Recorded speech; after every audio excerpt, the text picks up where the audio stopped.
The following is a special presentation of ABC Sports. At the United States Women's Open Golf Championship in Indiana, this was the leaderboard after the third round. Sweden's Helen Alfredsson, a two-shot advantage. It was a record-setting day. Helen herself established a new one for 54 holes, 207, and the most subpar rounds in a Women's Open, 80 after only 3 rounds.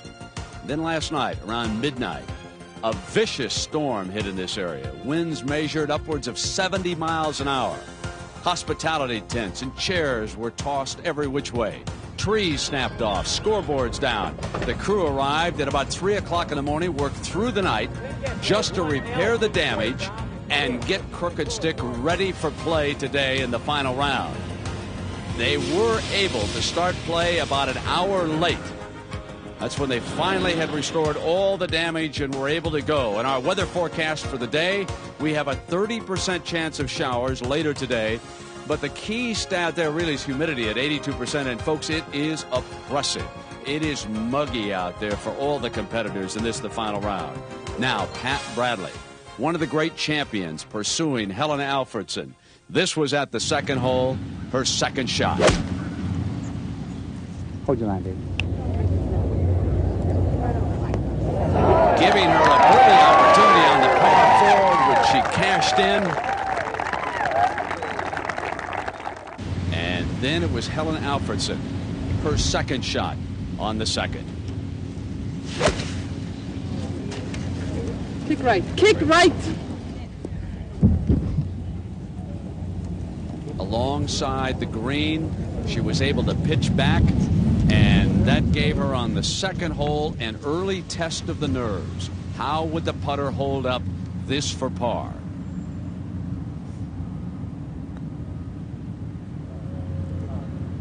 The 8-footer is short, and Helen Alfredsson, the leader, drops a stroke at the second hole, and her lead down to 1. Now, at the par 3 third.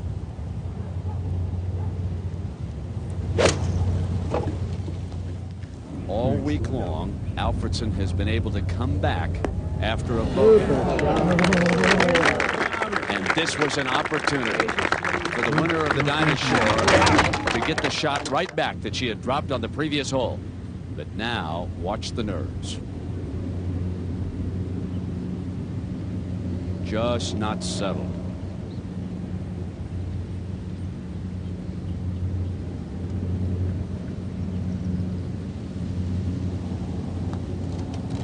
And the opportunity drifts away. Now live, Judy Rankin. Here's Helen Alfredsson, second at the 4th.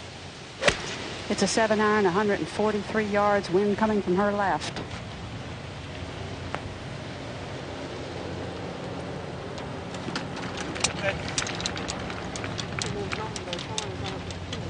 Now Nancy Lopez, Mark Rolfing. This for a birdie for Nancy, who is within 3 of the lead right now. And this would be Nancy's first birdie of the day. She really hasn't gotten off to the kind of start she wanted. Felt like she needed to make something happen early, and she's made all pars to this point. The hole placement here today at 5, very difficult. It's on a little precipice on the left-hand part of this green. Nancy hit a beautiful shot in. She's got about 13 feet now. She's missed a couple from this distance already today.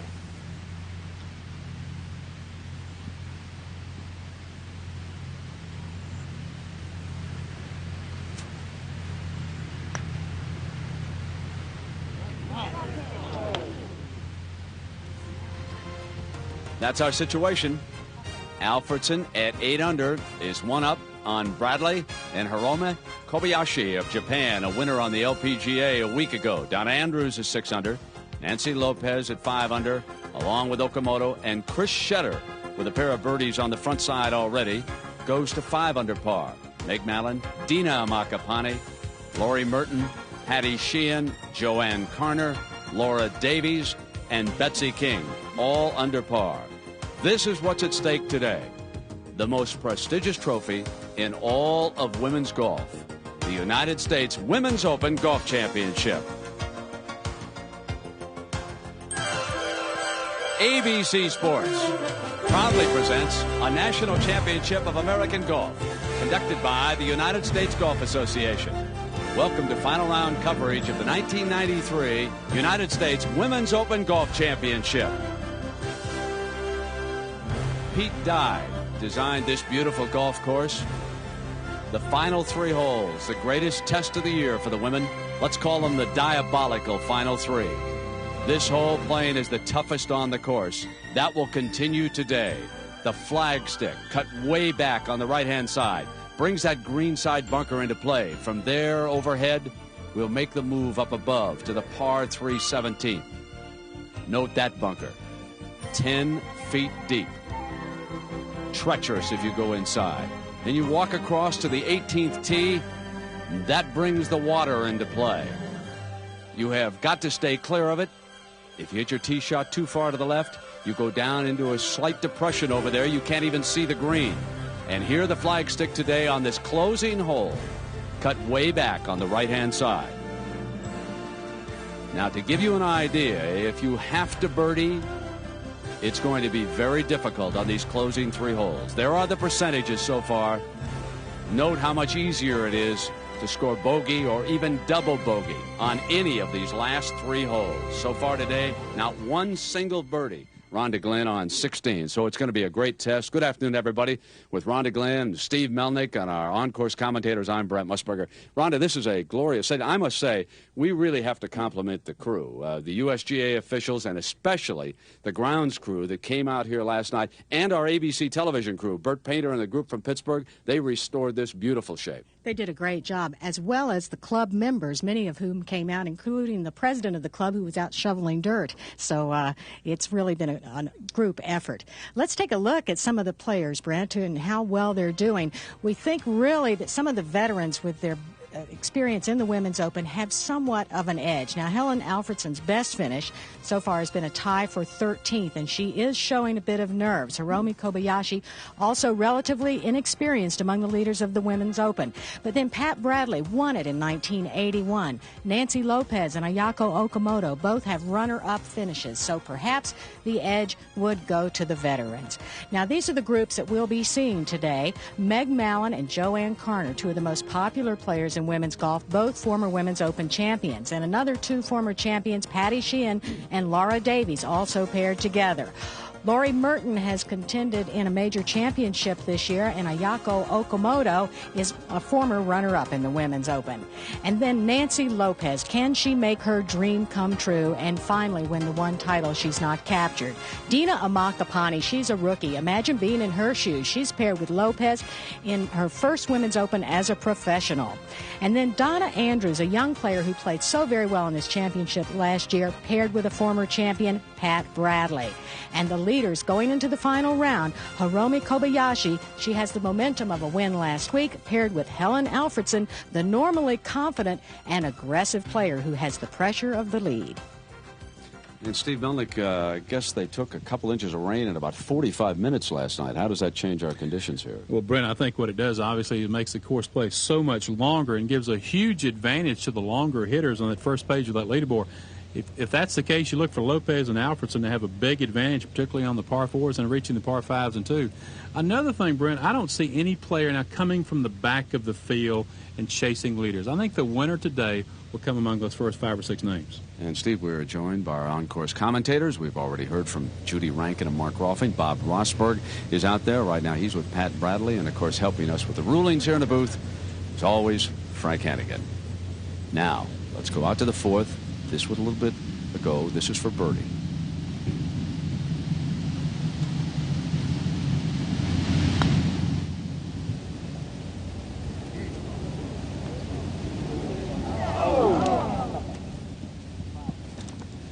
Stays at 8 under. Now at 5, Dina Amakapani, the younger of the 2 sisters. This for birdie. She's had 17 birdies already in this Open, leading in that category. She's birdied nearly 20% of the holes she's played. Now let's go back to the 4th, and Kobayashi needs this to save par. chipped from just the left side of the green here.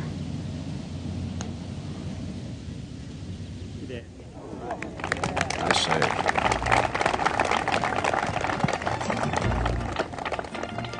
So it's Helen Alfredsson.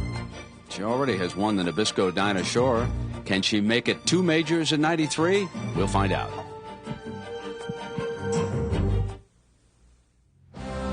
ABC Sports exclusive coverage of the United States Women's Open is brought to you by Lincoln Mercury and the complete line of 1993 Lincoln and Mercury automobiles. By Dean Witter. There are many ways to measure success. Dean Witter measures success one investor at a time. By Fixodent. Now with the new Easy Twist cap, there's one more reason to Fixodent and forget it. And by State Farm Insurance. Like a good neighbor, State Farm is there.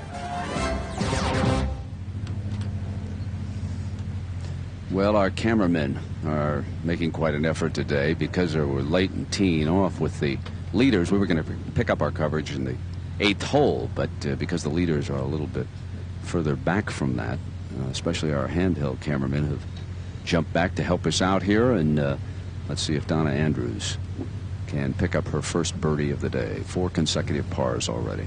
She hit a beautiful short iron in here about 12 feet from the hole.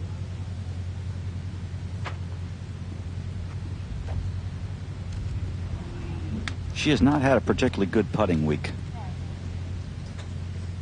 Rossi, before that it was Bradley. Bradley hit a bad drive and laid up quite short. Played a long iron in the back fringe.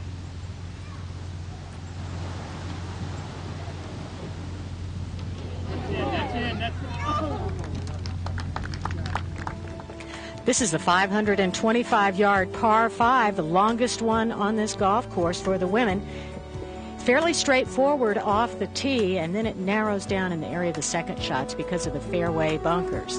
The hole is placed in the front left corner of the green today, perching right behind that big bunker on the left, so it's somewhat of a hazardous hole placement.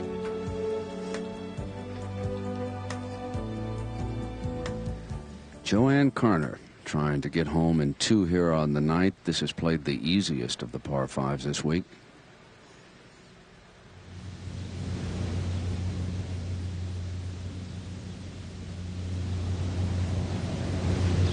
Up into that tree and down into the gallery.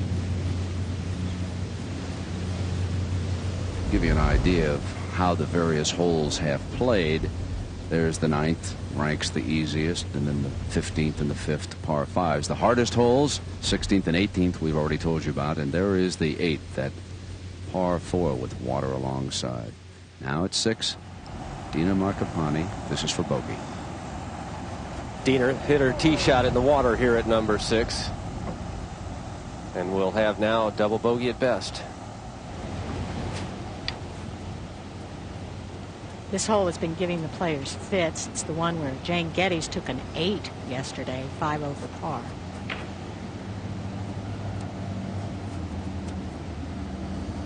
There's Pete Dye's signature in the background, isn't it?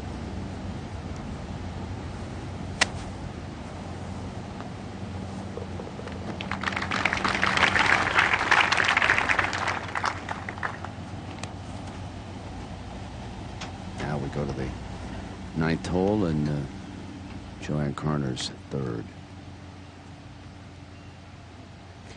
Well, she seems to have a very difficult pitch shot here. That ground is going to be muddy. It's going to be wet. It's trampled down because that's where the gallery has been. We cannot see the lie of the ball, but chances are it's not very good. She has to negotiate a bunker and hit to the green. The one thing working for her is that the greens, having been wet last night, will hold. No, she played brilliantly.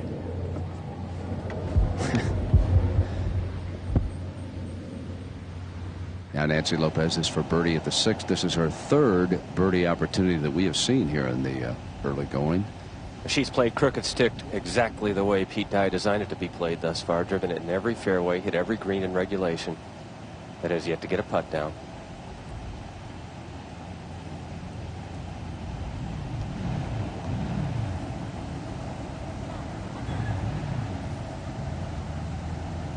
Nancy can be optimistic when she gets to the back 9. As you look down at the 6th, the par 3, you see the tee area. Even par on the front 9, but 5 under on the back 9. And that certainly is reason to make her optimistic as she seeks to add the Women's Open Championship to her great collection of victories.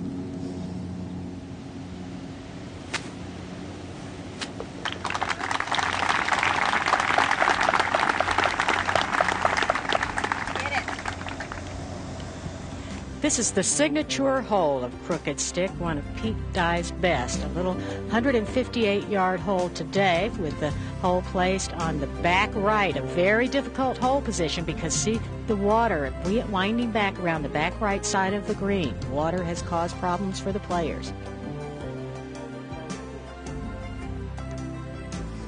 And on the tee, Pat Bradley. This hole playing 158 yards today. Wind slightly behind the players, but a little more out of the right. Hole plays slightly downhill. Pat has a 6-iron.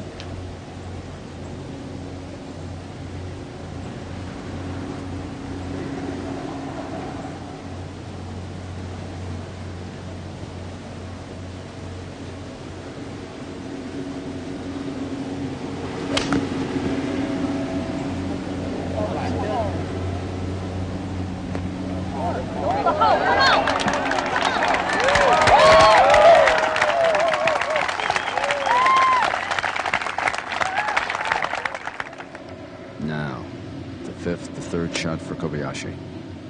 Just a little sandwich shot. It's 87 yards to the hole. Very little green in front of the hole or behind it. Has to be a pretty exacting shot here. She dazzled us with her wedge play yesterday. Good shot. Great shot.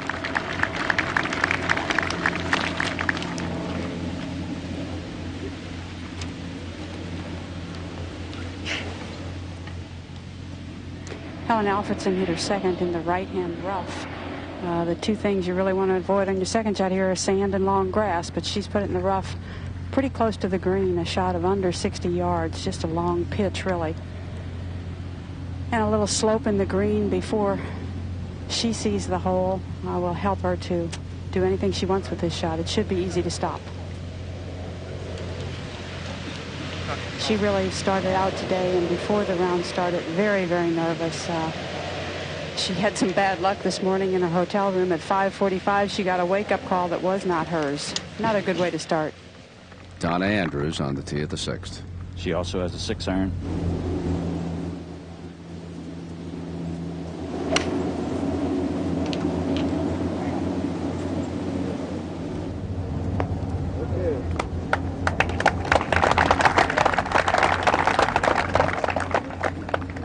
Well, the defending champion. Second shot at the 8th for Patty Sheehan, who was sailing along yesterday until she hit her tee shot in the water at the 18th.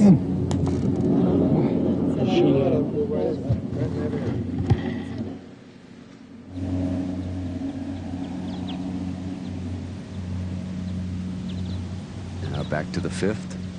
Alfredsson with a 1-shot lead. Well, she tried to reconfirm what she has here. She had her caddy pace all the way up to the green.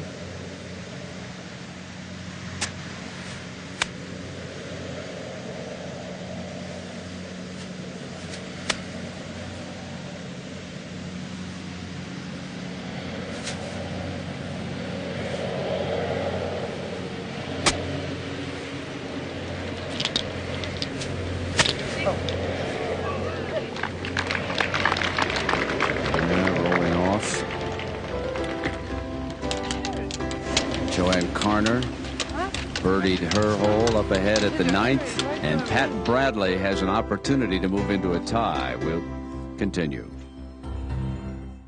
Now at the 6th, Donna Andrews. This for birdie. Putt can go a little from left to right. 18 feet.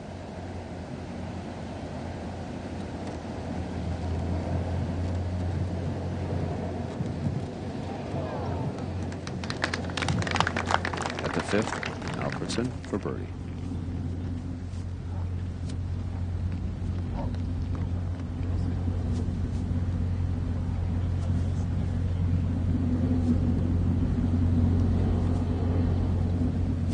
Now Pat Bradley this to Ty Alfredson for the lead.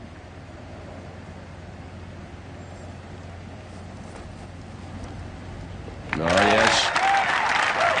The Hall of Fame veteran with 2 birdies on the front 9. Now the co-leader trying to win the Women's Open for the 2nd time. Now Kobayashi can jump up into a tie also.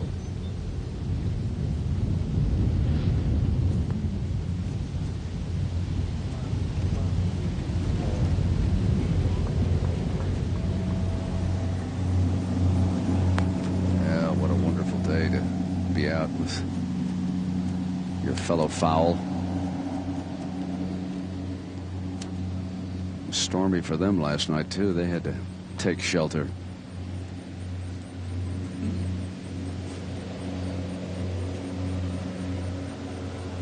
Women are just sailing along, aren't they, in this Open?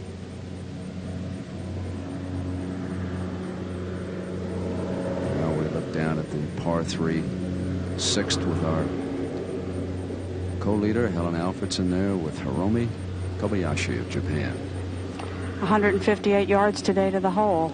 Should be a nice little 5-iron for Hiromi. And she's hit this way to the left side of the green.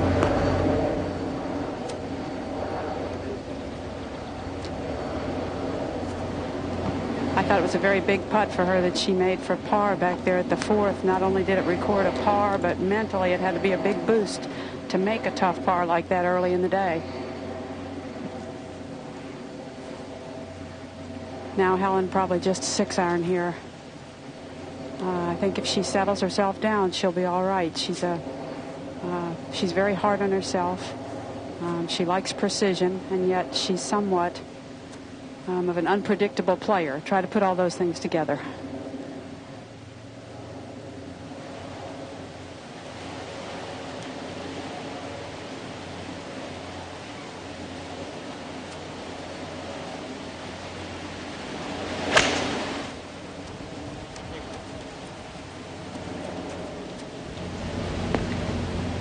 Interesting woman. Raised in Sweden, went to college in the United States, has already won a major. That was the Dinah Shore. Once was a model over in France. Before she teed off today, Steve Melnick caught up with her on the practice ground.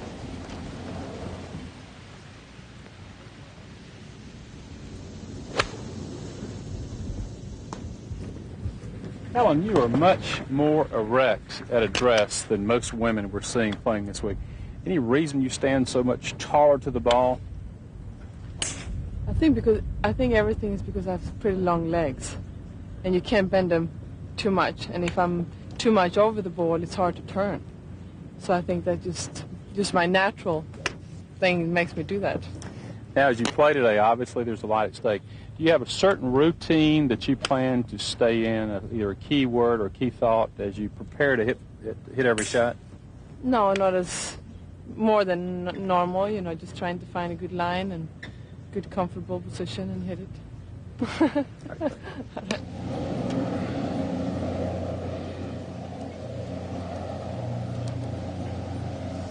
Well, quite an amateur story here, Rhonda. And Debbie Koyama, UCLA student.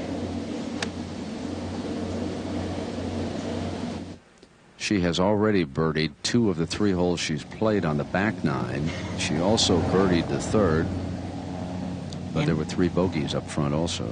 Has a chance for another birdie here at the 13th. Now back to Nancy Lopez, and this is for par at the par 4 7th here.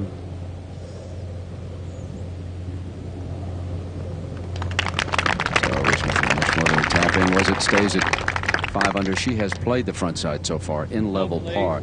Dina Makapani with her, incidentally, doubled the 6th. So Dina has gone from 5 under to 3 under. Now Okamoto's second at the 8th.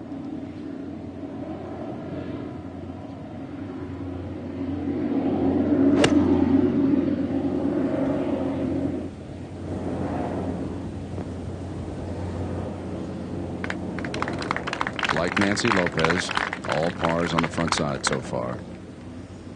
Been a great champion, but still looking for this title. Last year's defender, Patty Sheehan, now on the tee at the par 5 9th. Very reachable in 2. Oh, beauty. Oh, jeez. You good, honey? Oh, she's going to have difficulty over there, though. Block that one and way to the right. You can see them pursuing the tee shot there in the background, the Marshall. Now Kobayashi at the 6th with an opportunity.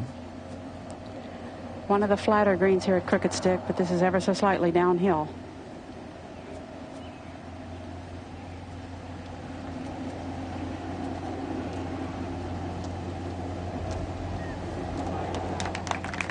She had her own case of nerves and was so nervous yesterday she became ill before she teed off. Long hitting Laura Davies on the tee of the 9th. Eagled this hole yesterday.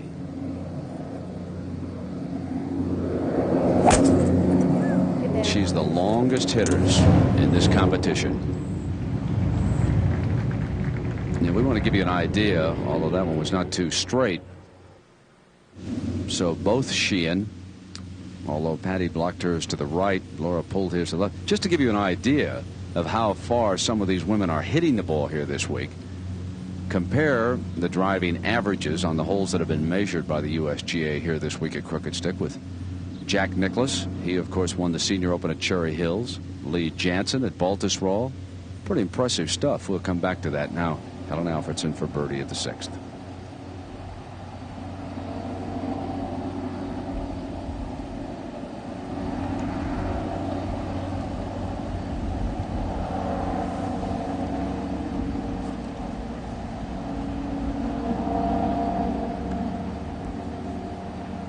So there, just to go back and let those numbers sink in a little bit. Laura Davies at 270.6 yards in average. Pretty impressive.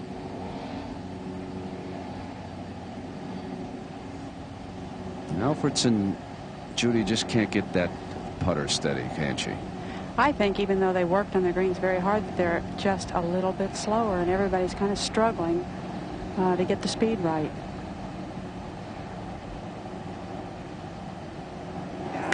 Good cut there. Now Joanne Carner for birdie at the 10th.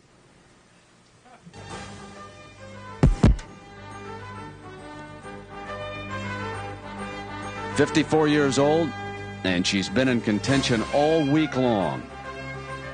One of the great stories here at the Women's Open.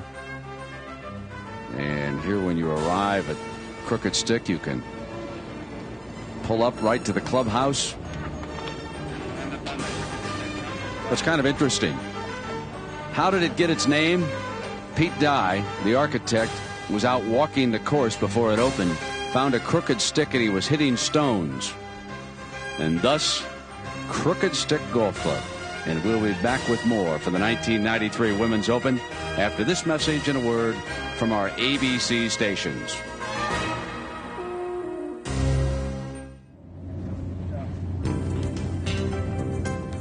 ABC Sports exclusive coverage of the United States Women's Open continues.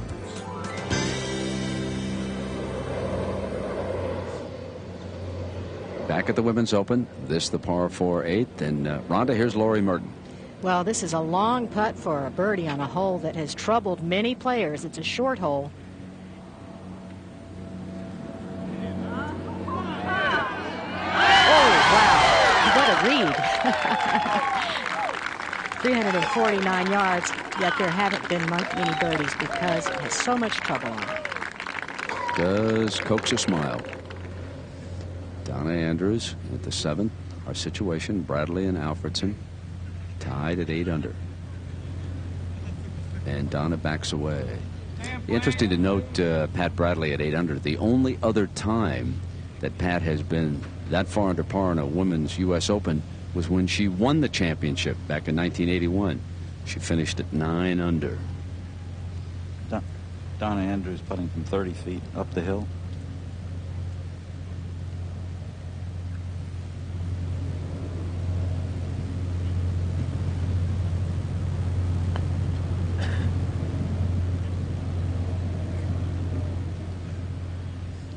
And Rossi, moments ago, this was Pat Bradley. She hit a terrible second shot from right in the middle of the fairway, missed the green well to the right, has this little pitch.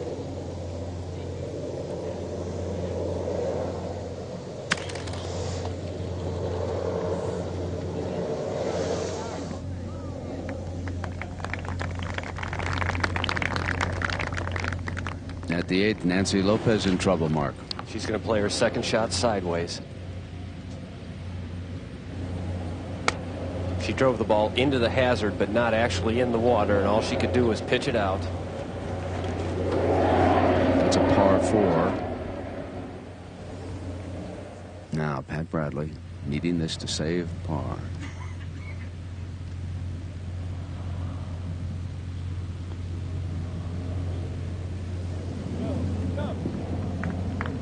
Drops out of the lead.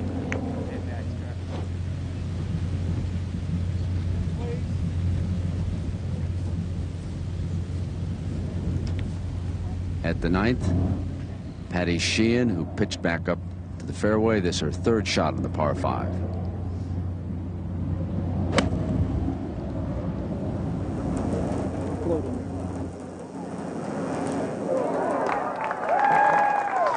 I think if Judy Bell and the committee had anything they could do all over again, they would keep the tee up and have made this a par 4 instead of a par 5. Now Okamoto, this for birdie at the 8th.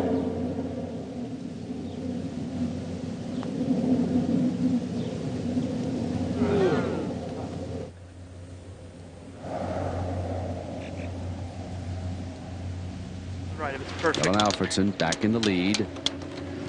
Second shot now. Well, she hit kind of a tight tee shot here. It was what you might call a dive hook, low and left. Not a shot that she hits very often, although she may spray it once in a while, but very rarely does she hit the ball low. This is from 168 yards, the wind in her face. She's going to have to hit a 5-iron very hard. In some light rough, but it shouldn't be a problem.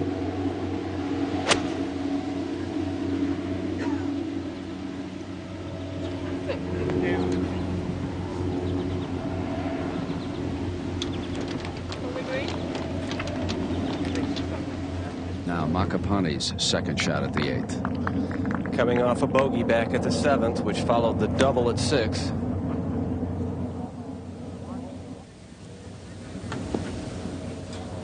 Into the water hazard. Donna Andrews, incidentally, also bogeyed the 7th along with Pat Bradley. And in looking at the computer right now, the course today is playing more difficult overall. Kobayashi here with her second at the 7th. That was 158 yards for Hiromi, a 5-iron also. The rain is making the course play 250 to 300 yards longer. That's about 1 club a hole. Nancy Lopez is third at the 8th. 125 yards for Nancy. Wind from the right.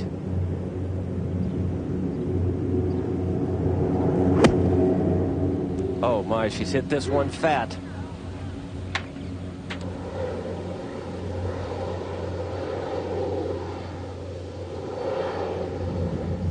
That is Sheehan for birdie at the 9th.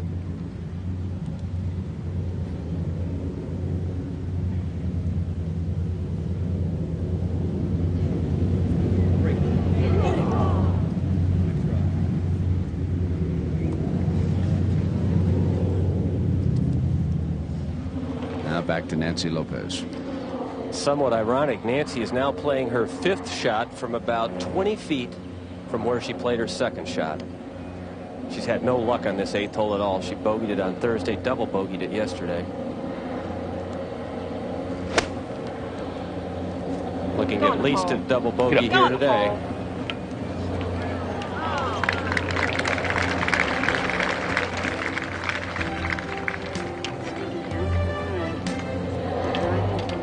It's the final round of the Women's Open. Is it nerves or have the conditions changed? The architect of Crooked Stick is the redoubtable Pete Dye, who is assisted in his design work by his wife Alice, the first woman member of the American Society of Golf Course Architects. Pete and Alice grew up in Indianapolis and recently built a home bordering Crooked Stick's 18th hole. Pete's major works include Harbortown in South Carolina, the TPC course at Sawgrass, Florida, Oak Tree outside Oklahoma City, and PGA West in the California desert, where it's said Pete Dye not only moved mountains, he created them. Now Alfredsson, this for birdie at the 7th.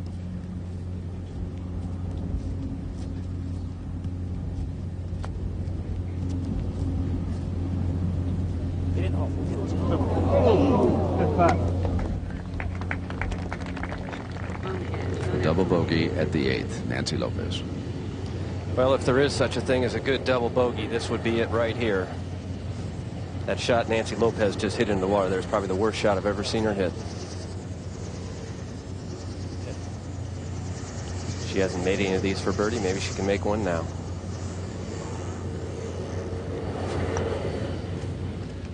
Rhonda, she's not the only person who had difficulty on this hole. Well, Betsy King had an 8 on that hole earlier in the championship. Right now, she's about 3 under. Was a factor. Now back to Kobayashi. This for a share of the lead.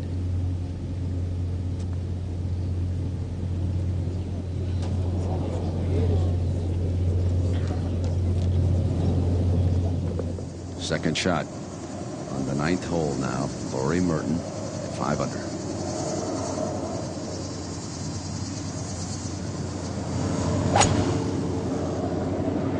Very narrow opening to this green.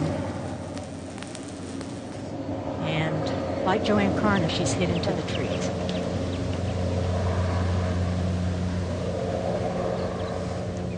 Well, Helen Alfredsson has played the front 9 under par for the first 3 rounds.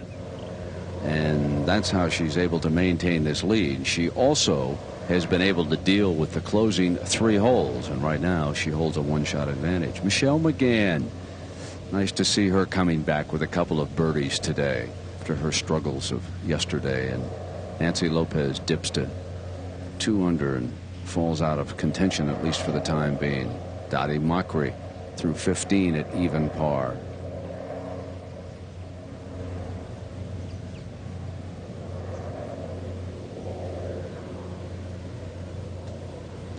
Lenore Rittenhouse, the player who was carrying her own bag, doing pretty well. Now let's go out to Donna Andrews. This would be her second shot here at the 8th. It's from 153 yards. Interesting note here, Brent, the right-hand bunker, which really protects this flag placement, is under repair today because it is it was not possible to get it back in shape to play. So they can drop the ball out of that bunker. So that really makes this hole quite a bit easier today. Come on, turn it, turn it. Beautiful golf shot there.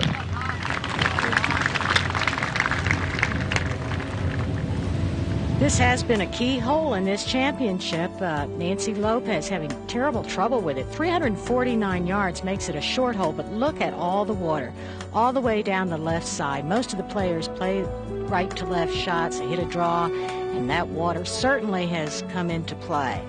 Hole placement today on the back right, which is sort of near the bunker. Rossi, you're exactly right. It's been the 3rd most difficult hole overall. But because of the problem with that bunker today, it's only the 11th most difficult. It changed it completely. Now it's Pat Bradley's second. From 132, 8 iron. Turn it. Good job, Pat.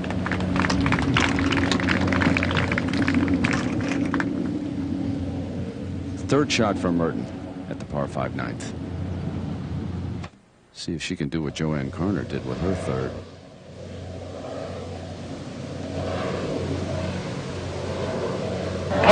You bet. Beautiful.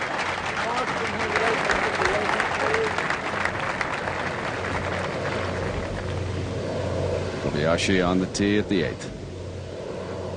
I asked Hiromi what she saw as the strongest part of her game. She kind of vacillates between driving and her short game, but she is an excellent driver. Very, very accurate. And even though she doesn't fall in that category of the big hitters, she's long enough.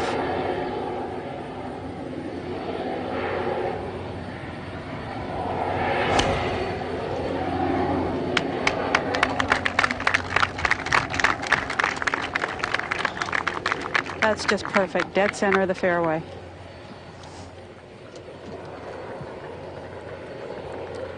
At the ninth, Okamoto, and now her third, and this is a tricky pitch. You have to get it up and make it stop here quickly.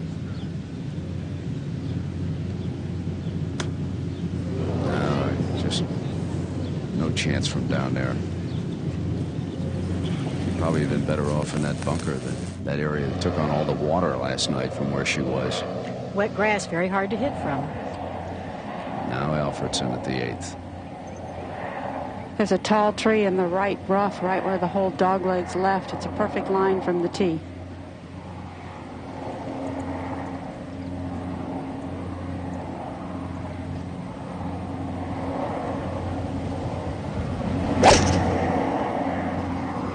Hang on. Hang on. Well, that's just snuck into the right rough. Have to see what the lie looks like. Up ahead on the green, Pat Bradley, and this is her third.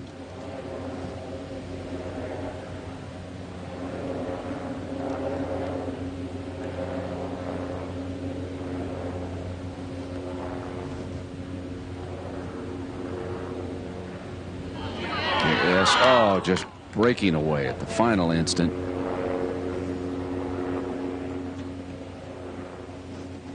Second shot at the 10th now for Patty Sheehan.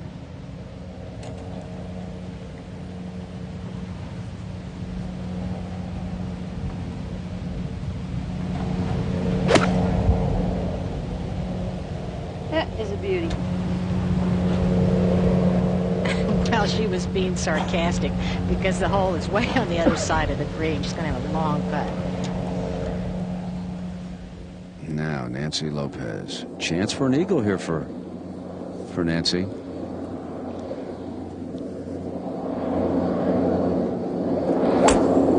Need to get that tee shot now just in the right spot. Aim to draw it past that tree. Unfortunately, she has gotten in behind it in that rough area. 435 yards is not a very long par 5. Most of the players able to hit this green in 2 with a well-placed tee shot. The tree on the right is the one that Nancy has hit her drive behind. She'll have probably a go at the green, but she'll have to move the ball one way or another. Very narrow opening up short of the green. The trees make it narrow, and the placement of those bunkers. But we have seen lots of birdies and a number of eagles on this hole. Now let's go back to the 8th, and this is Donna Andrews, her birdie attempt. Both she and Pat have had a terrible time on the greens this week, Brent. They're both up in the statistics in hitting the fairways and the greens, but their putting leaves a little to be desired. Now Laura Davies here at the par 4, her second shot. Well, she appears to have a very short iron, 375-yard hole.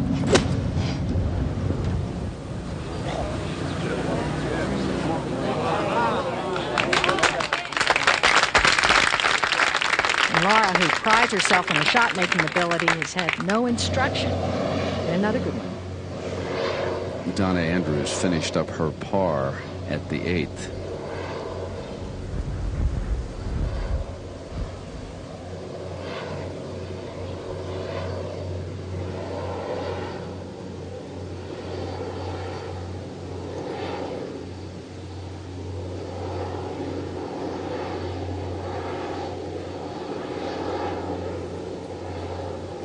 Merton back on the 9th, and it's for a nice birdie after that beautiful third.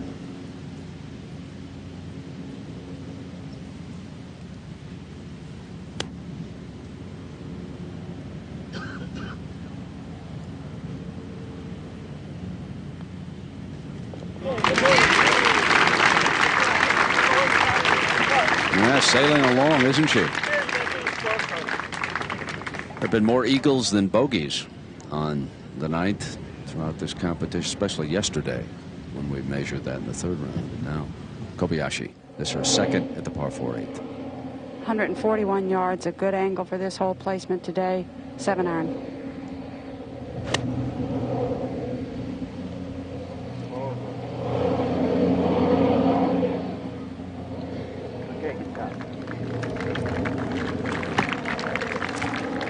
let's go back earlier.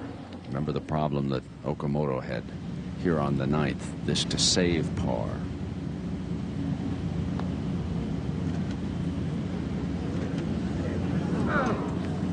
Takes a bogey, drops to 4 under, and let's go back to our leader, her second shot on this testing 8th hole. Well, the flagstick is really testing from Helen's point of view. She has a little bit of a grassy lie in the rough, just a yard or two over 130 yards.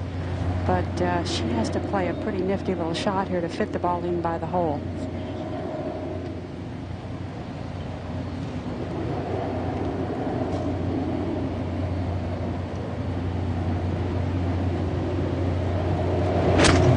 Probably just a 9-iron. She's hit it fairly low. Couldn't keep it in the air out of that grass.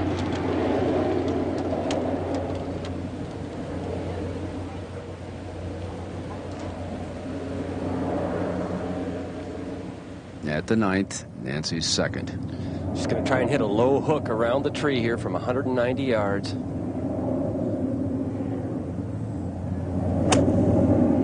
Oh, and this ball is too low.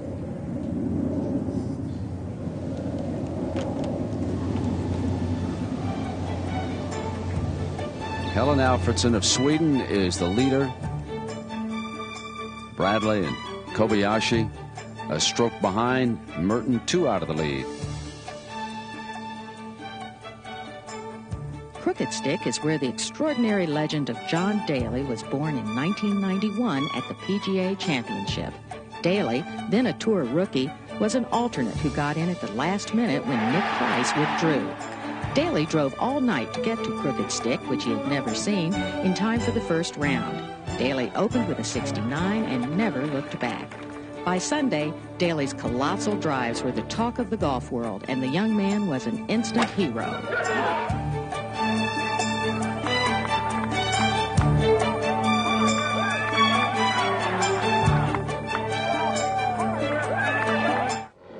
Let's go back to the 8th, and Judy Rankin, what a difference it makes that they're allowed to drop out of that hazard here today. Wow. Not only does Helen get to drop out of the sand, but she's got to drop on short grass. She's going to be able to putt. The hazard being marked as ground under repair due to damage from the storm. It had been full of water this morning. Had she elected to play the ball, which sat pretty well in the sand, she could have taken that option, but who wouldn't drop it in this short grass and putt it? Now for birdie.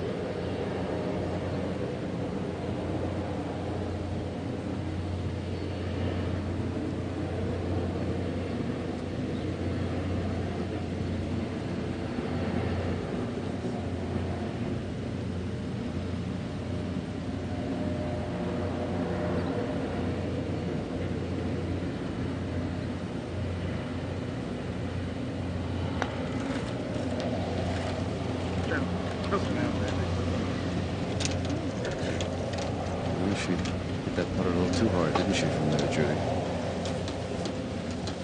At Bradley, one back on the tee at the par 5 9th.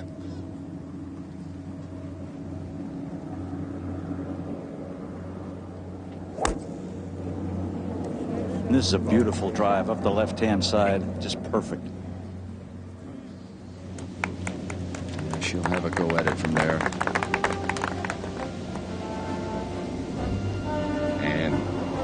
We can see Crooked Stick from above.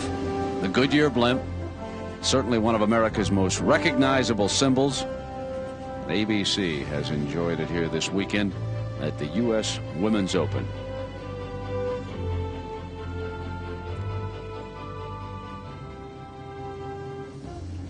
Well, there are the foreign-born winners dating back to 1955. Faye Crocker, Rondo.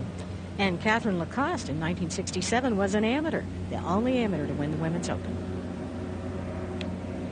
And Kobayashi of Japan can move into a tie for the lead.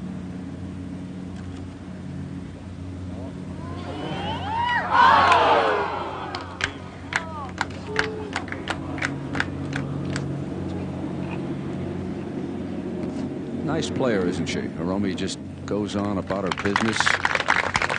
Hits some nice shots. There's the 9th tee.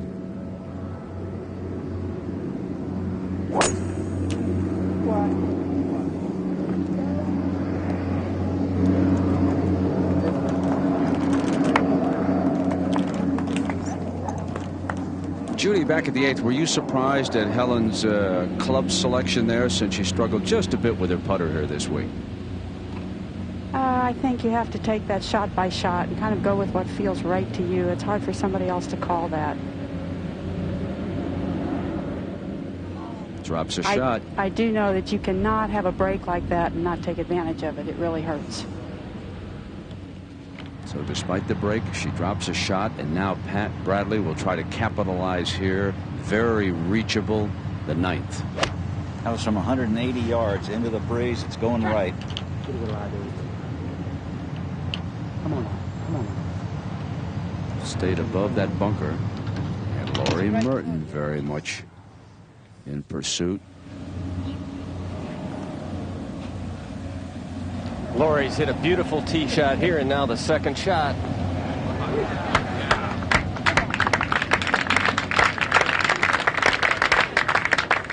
So her second at the 10th, leaving that for a birdie, and now we go back to Donna Andrews at the 9th. 174.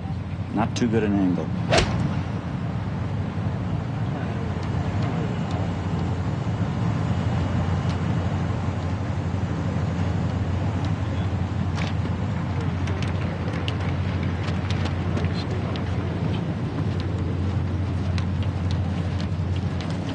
Logjam.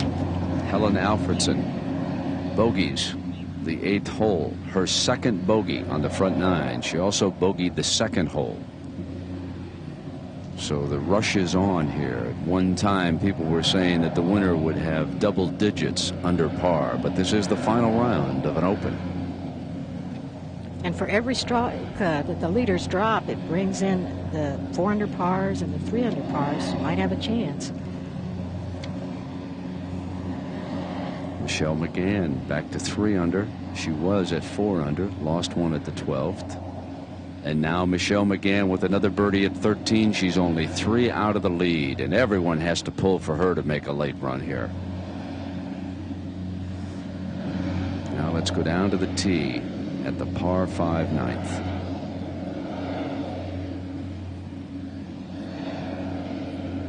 Kobayashi.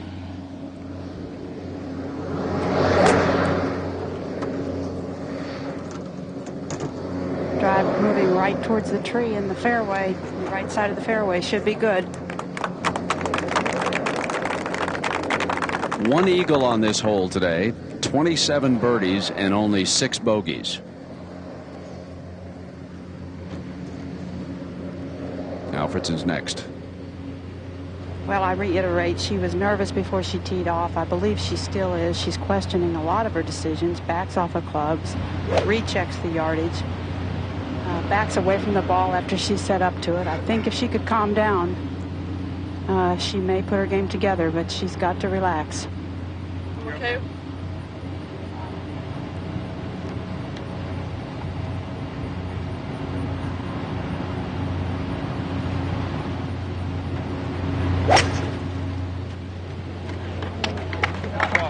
This is a beauty.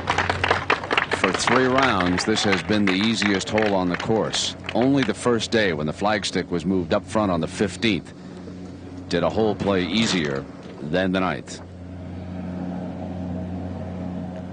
Well, Helen Alfredsson has a sort of different kind of swing from most modern women golfers. Hers is mostly upper body strength. Her position at the ball, her posture quite erect. She's a tall player, she reiterates.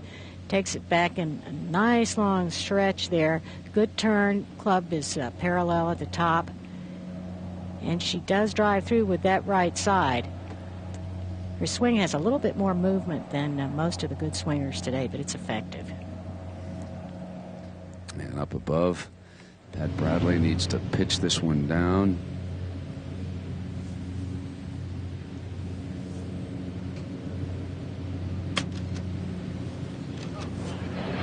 We've seen some fine shots from up there. That one a little bit further away than Lori Merton was a short time ago. Now Joanne Carner. one of the Hall of Fame veterans, on the tee at the par 3 13th. Well, Joanne only 4 under par, so she's not out of it. A couple of birdies. Now, speaking of Merton, this is the 10th for birdie mark. 22 feet for Lori down the hill. Wind right at her back.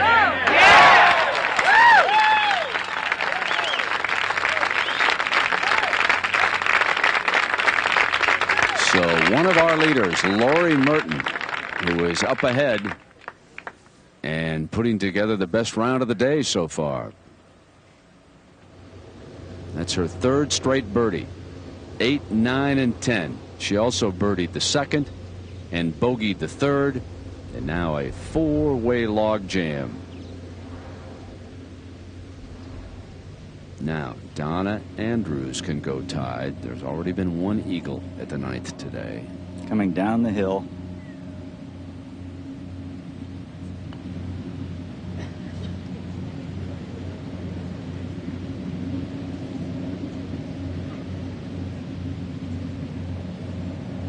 Donna has birdied this hole every day.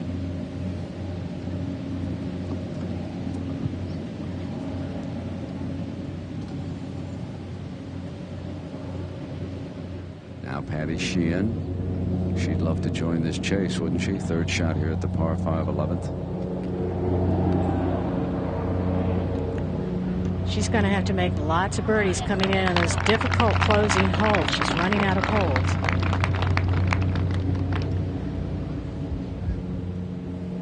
Pat Bradley can strike first here. She can take the lead. She makes this putt. Won this championship in 1981. Since making the Hall of Fame, she hasn't been a winner. Admitted that her concentration has fluctuated from bad to indifferent, but feels that she has a chance here this weekend. She felt it coming in, and she's demonstrated it. Now for the lead.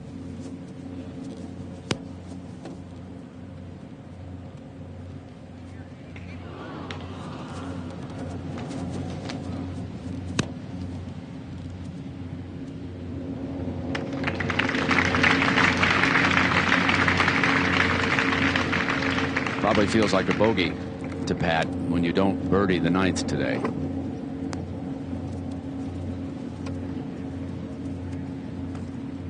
Donna Andrews, she's 1 off if she can make this.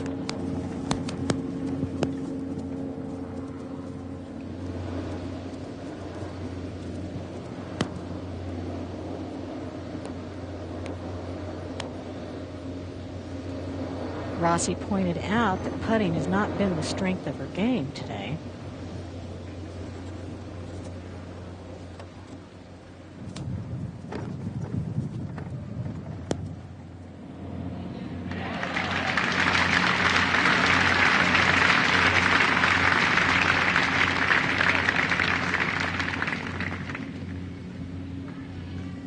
Up to Patty Sheehan at the 11th. This for birdie.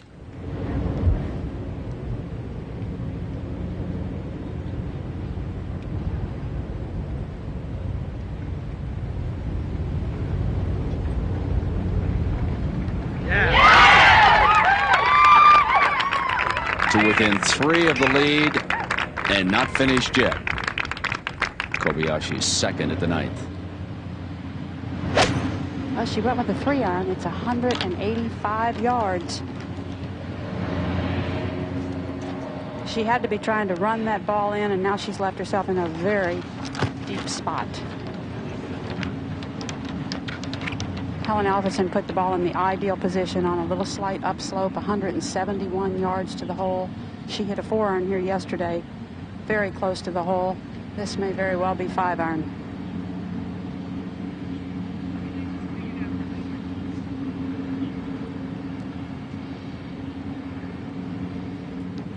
She is not confident in her alignment. You can see her get up to the ball and restart.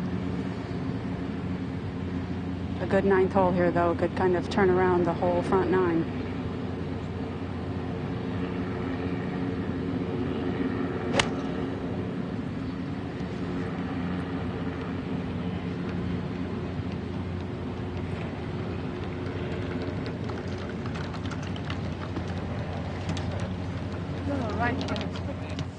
Well, Meg Mallon, 1 under par here at the par 3 13th, her second shot. She too was plagued by putting problems earlier.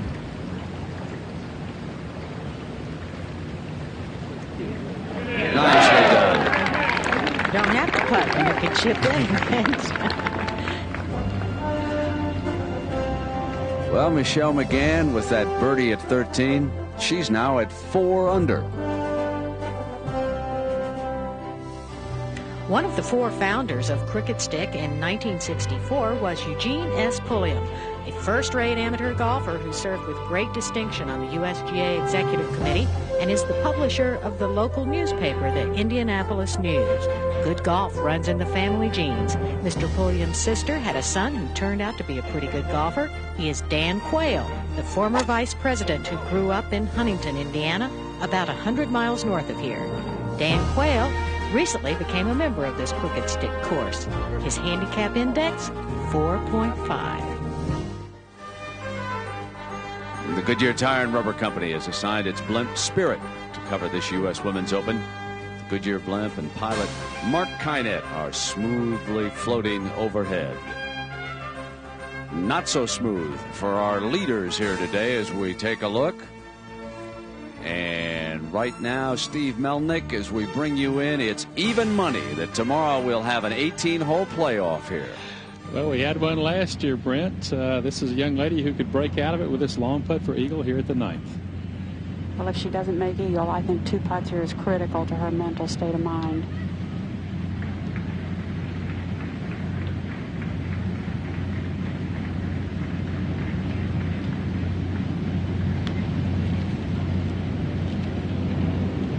Great try! Great shot! Jeez!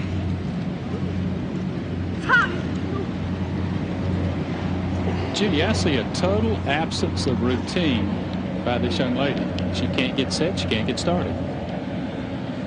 Before Alfredson played, Kobayashi played, this was her 3rd shot. Tough one.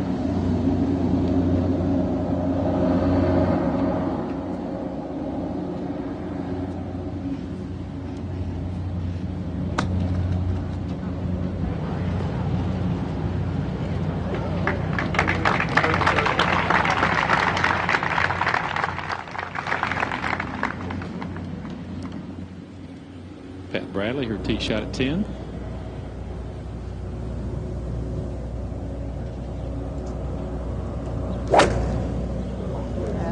That's a good drive up the left-hand side. This hole playing into the wind today, playing a lot longer.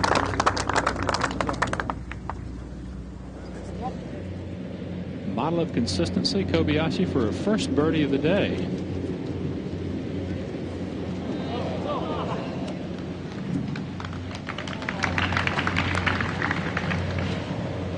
Laurie Merton now. This is her 3rd shot at the par 5 11th.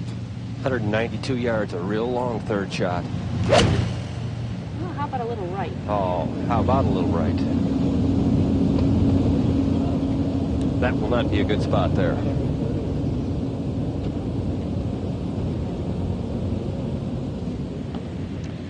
Big putt, as Judy Rankin said here for Alfredson here at 9. Steve, to respond to your comment, she apparently has let her nervous system just override all the confidence that she might have built up in the first 3 rounds here. She does not trust herself, obviously.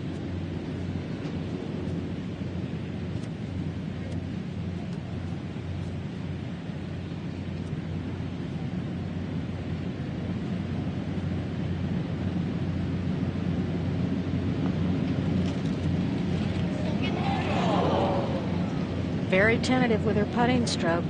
Saw her make one really good stroke yesterday, but that's it. She looks more like she's trying not to lose than she is trying to win. And such is the pressure of being in the lead in the Women's Open, Steve. Don Andrews, 2nd shot now at 10. It's from 175 up the hill into the wind, 3-iron.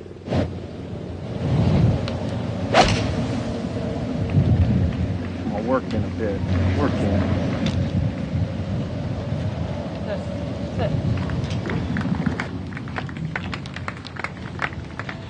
10th is a very dangerous driving hole, 375 yards, but water comes into play on the right, and today the wind very much a factor, as Bob Rosberg said, blowing into the players' faces. Then it's a second shot to a rather large green. 3 bunkers protect the second shot here. Good hole today. Bradley now second shot at 10. This from 160.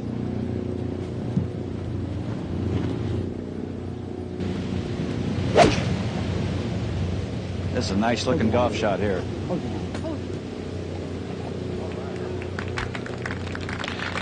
Hall of Famer continuing to put pressure on. Mark Rolfing, Laurie Merton's problems. Well, we saw her push the third shot, and it literally went into an unplayable lie in the bunker here. Well, we're looking at it now, Mark. It looks like the ball got stuck between the sod and the sand there. It did. It was right underneath it. I think she might well have thought she was going to double hit it if she tried to play it out of there. She made a very smart drop, though, now. She dropped it on the down slope of the bunker so that the ball did not plug. She's actually got a pretty good lie. This is her 5th shot. This would be an awfully good 6. And you just got to think that leaderboard right behind this 11th green showing Laurie Merton tied for the lead in this championship was an awfully ominous sight to her.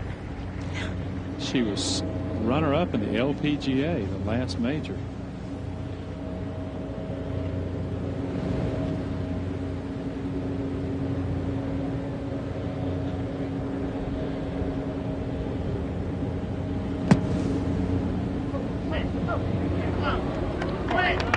Boy, that's a good shot there.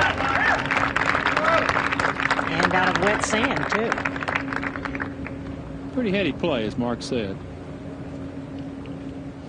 Now Sheehan at the 12th. This is her second shot. 368-yard par 4. Work in on it. Get there. Come on. Shot. Beauty. Good shot. Shot right there. Now Bradley to take the lead. She made 2 birdies today. Both of them were gimmies. She has not holed a putt of any length at all. Missed 3 very makeable ones, including the one back at 9.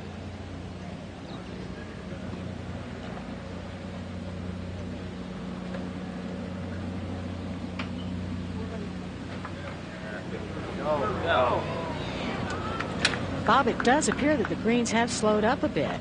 Well, I think they have, Rhonda, and it's kind of hard to make yourself hit the ball hard when the greens look as fast as they do.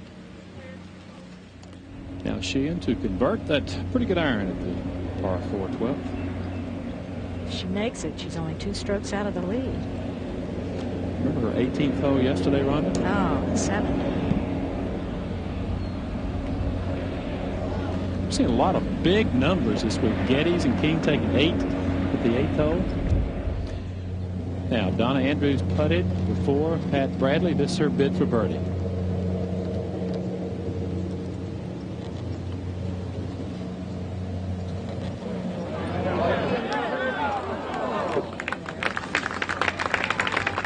Four-way tie for first here in the Women's Open. And we'll be back with more of the final round for the 1993 Women's Open Championship after this message, a word from our ABC stations. ABC Sports exclusive coverage of the United States Women's Open is brought to you by Lincoln Mercury and the complete line of 1993 Lincoln and Mercury automobiles. And by Mobile Link Cellular Service. It's simply the way to communicate.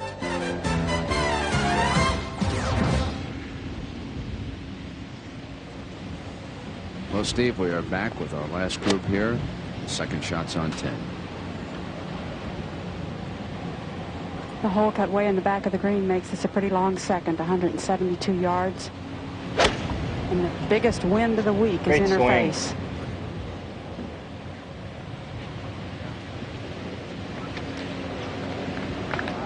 This lady making very few mistakes. Laurie Merton did, in fact, make her short putt for bogey at 11 as we show it to you now. So very heady play by Laurie Merton. We said she was runner-up in the LPGA. She was a shot behind the winner, Patty Sheehan.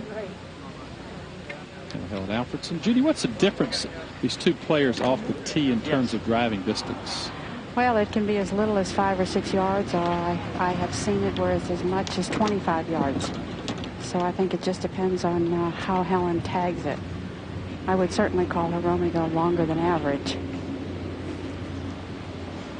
Helen in the first cut of rough, 160 yards. Ball slightly below her feet. You see Alfredsson, no birdies, bogeys on 2 and 8. Just hanging on right now. Well, you know, for all the nerves and everything, she is a very emotional player, an emotional person. And a good hole or two, she would be right back to her old self.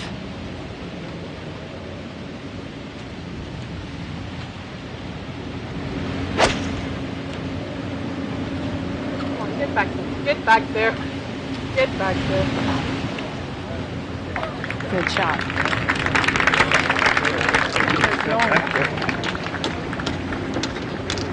That is long, no? Yeah. Now Laurie Merton set to play at 12. Playing into a very strong headwind right now.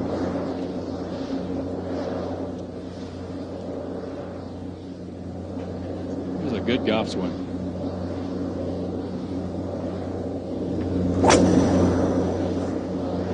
And a good result.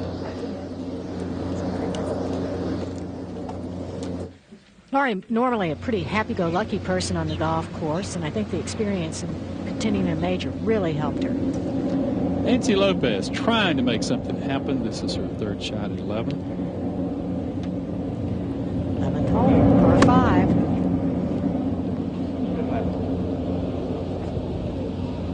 Oh, a good chance for a birdie right there.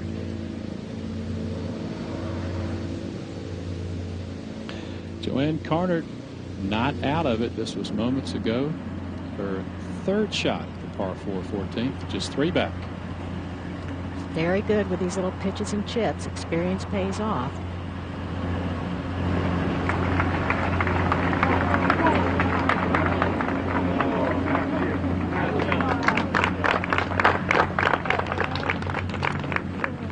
Okamoto now her second shot at the 12th. 181 yards from the first cut of rough.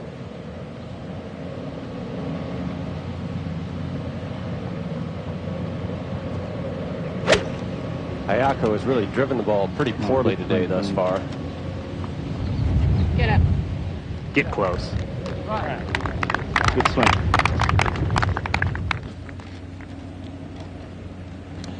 A most unusual design by our architect here, Pete Dye. That water in the swale, that's from the overnight rains. That's just casual water. It's kind of a double dog leg, as Mark Rolfing referred to yesterday. Moves left off the tee for the tee shot, and then back again to the left for the second shot, with plenty of room to the right of the green. Now Helen Alfredsson once again can break out of that logjam with this birdie putt. Steve, I think you'll agree if there's one mechanic that Helen still has to improve on in her game is she has to have a quieter head while she's putting.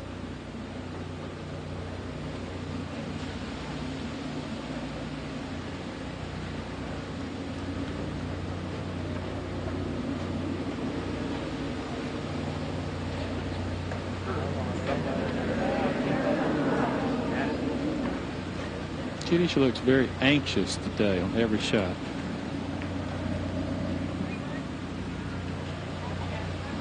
Merton, second shot. 161 yards here at the 12th. This is a 5-iron. All right, wind. Do the stick. Oh, yeah.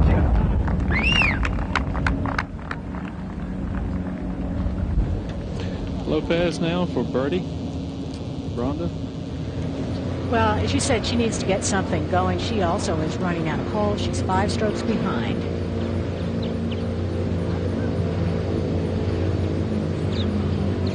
Traditionally, Nancy, not a great putter on fast greens, and until today, these greens have been very fast. Kobayashi now for her birdie. Remember, 9 straight pars on the front side. This birdie putt looks like if she can start the ball just on the right edge of the hole. Take a very slight turn.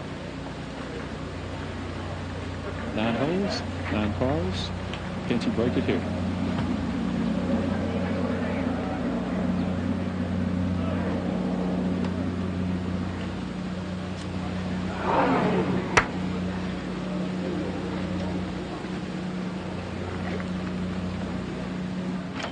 Sheehan for birdie at 13.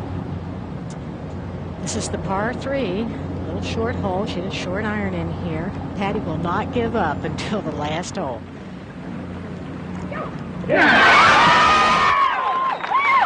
She dared it not to go in, Rhonda.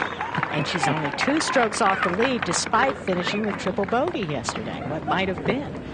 Our defender in that great playoff last year with Julie Inkster. Now Donna Andrews, her third at 11. She has a shot 90 yards. Hole cut on the front part of the green. Normally a tough placement, but today with the greens as soft as they are, I think she'll be able to stop it. A little downwind.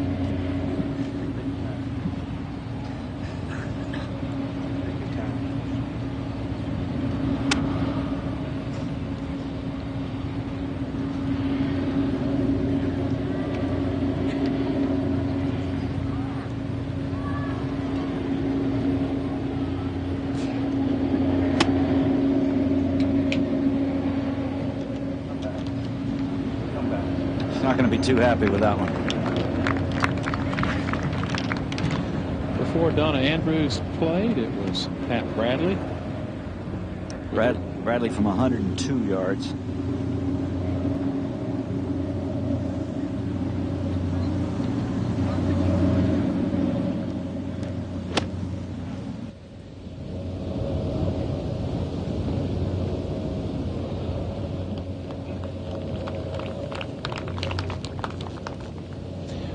As Rhonda said, now Patty Sheehan, our defender, just 2 back.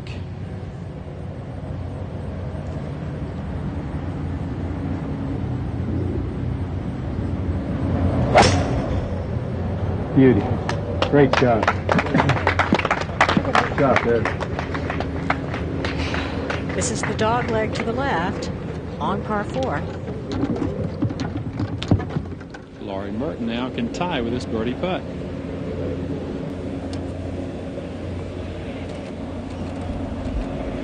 Yeah.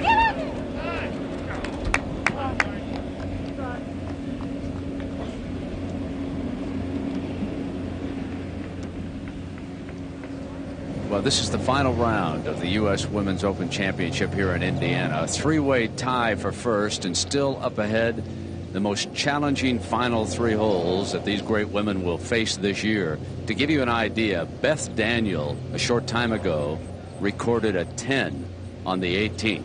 There have only been a handful of competitors come through the last 3 holes in par. Lisa Walters of Tampa, Florida, however, was spectacular. She birdied 15, parred 16, birdied 17 and 18. Now, if any one of our 3 leaders can get that, Steve, I think they'd walk away the Women's Open champion. There are the 3 right there. You would give the experience edge at this hour to Pat Bradley. Down in the middle, she has won this championship back in '81. Alfredsson of Sweden, Kobayashi of Japan. Earlier this year, Alfredsson won the Nabisco Dinah Shore. Kobayashi, a winner of the JAL tournament last week in the New York area. But right now, Pat Bradley has to be the favorite just because of experience. Back we go now to the 11th and Donna Andrews. She was 3rd at Oakmont last year. She could move into a tie with this putt for birdie. Putt swinging down the hill from right to left. As Rhonda said, it's hard to make yourself hit the ball hard enough out here today. This putt looks like it should be very fast. I have not seen anybody else putt on this green as yet, but I don't think it's going to be as fast as it looks.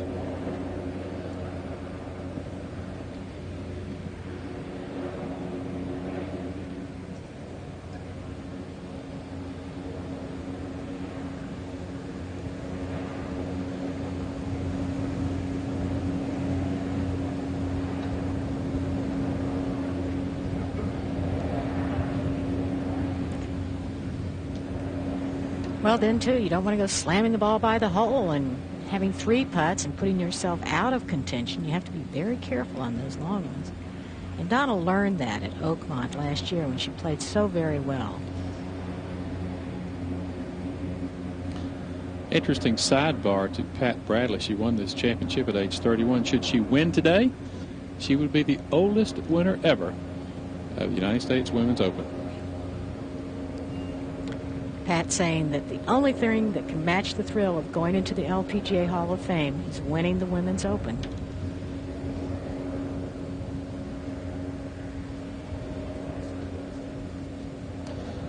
Pat has taken advantage of the somewhat easier front side. She's 7 under par, as you can see. This to take the lead with this birdie putt.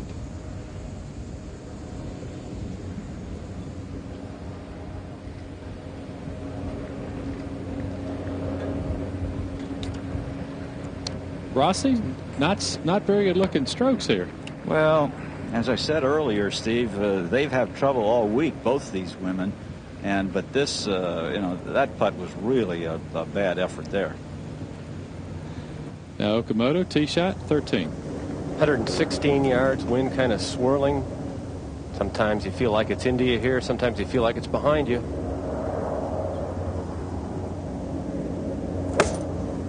Tees on the right today, hole placement on the left.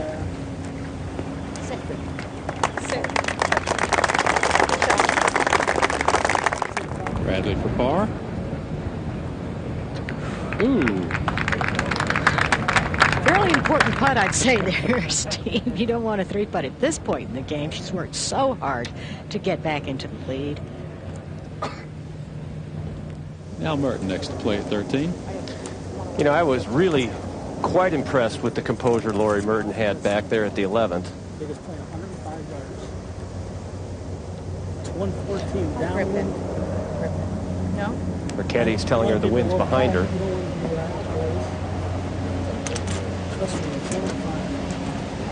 Going back to the 11th hole, though, she walked right up the ball that was plugged in the bunker.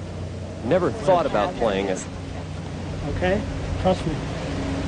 She actually had her ball in her hand very quickly, and when she made the drop again, found a spot in the bunker where she knew the ball wouldn't plug, made a great 6. If she were to win, she'd look back at that hole as one of the most important of the week.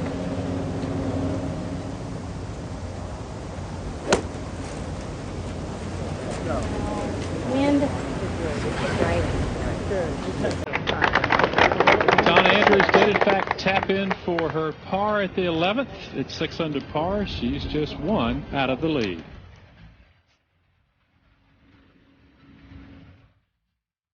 The term Grand Slam applies in golf to winning all the major championships. This week, the phrase is being applied not to a golfer, but to the person in charge of the golf course. Chris Haig is the golf course superintendent at Crooked Stick. When he had the same job at Hazeltine outside Minneapolis, Chris was responsible for the preparation of a Senior Open and a U.S. Open course. So this week, Chris Haig is the first person to complete a kind of Grand Slam for his profession by watching over the courses of all 3 National Open championships. Just 2 out of the lead. This was moments ago her second shot at 14.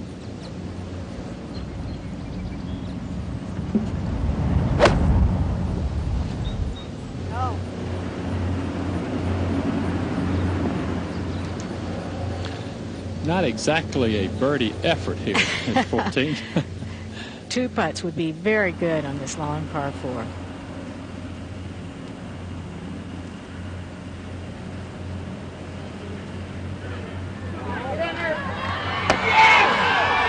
Shows you what we know. Kobayashi, her third at 11. A little sand wedge, downwind, 76 yards. Down. Went down. Hanging in there. Tied for the lead. Alfredsson before Kobayashi. This her third shot. From just a few yards further back.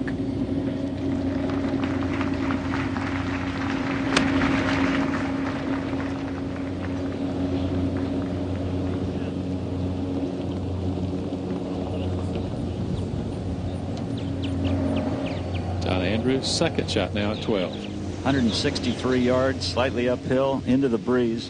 This hole is played deceptively difficult this week, Steve. It doesn't look like a very hard hole, but it's ranked right up among the harder holes on this golf course. Awkward second shot, isn't it, Rossi? Yeah, it is. That's got to get going.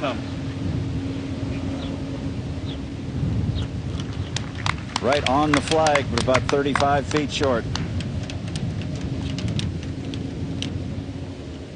Laurie Merton just won back this her putt for birdie at 13.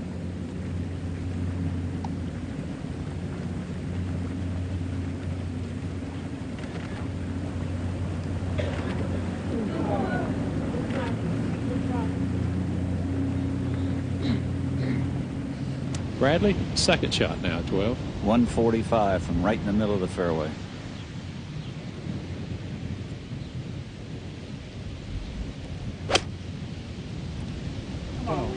That's got to get going too. Push her over. Eat it up. Alfredson now for birdie.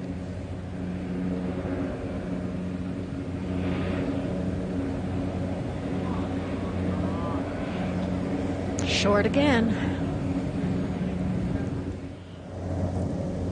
Well, Nancy Lopez trying to pick the right club, find the right wind direction here at 13. Disappointing day for Nancy, the 8th run to her undoing. Yes, she had a big number on that. They're taking a little more time with club selection because this is the first day in the championship where they've had a significant gust of wind to deal with. Plus, it's the last round of the Women's Open. That might have something to do with it, too. Alfredson made her par at 11.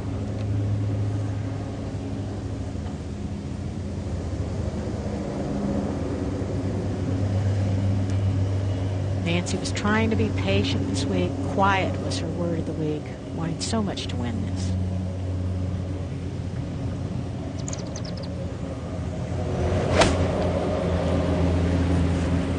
Get down.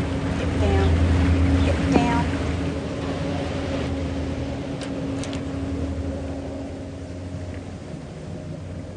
Kobayashi yet again this birdie putt to take the lead.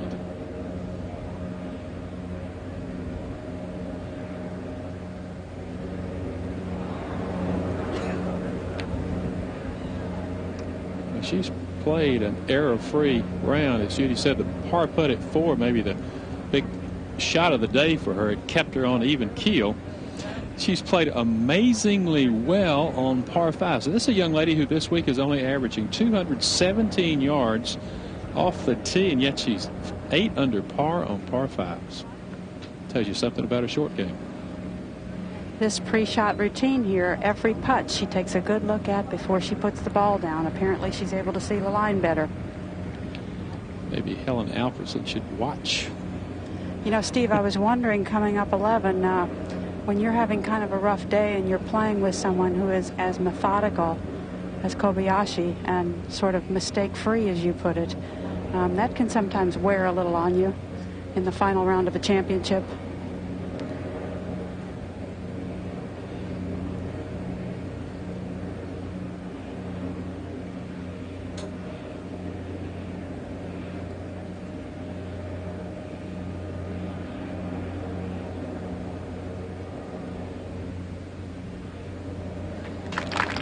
Solid.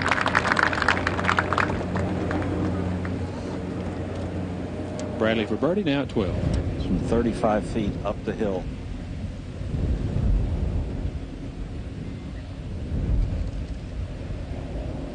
That's almost pathetic there. You know, she's left everything short, hadn't made anything, but that putt's a good 8 feet short. It's like a quarterback who short arms a pass, Rossi. That's exactly right. Joanne Carner now at the par 5 15th, her 4th shot. Well, she'll have that for a par to remain at 4 under. Don Andrews next to putt here at 12. Just a couple of feet closer, exact same line. I don't know if that first one taught her much, though, Steve. Maybe she wasn't watching, Rossi. I think it'd be better if she hadn't.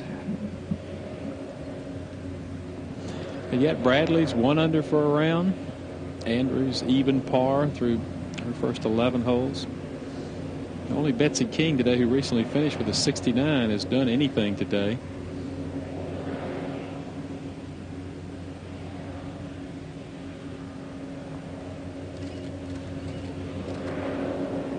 Watch out! What a lift that's got to be. That's the first one that either one of these women have made today.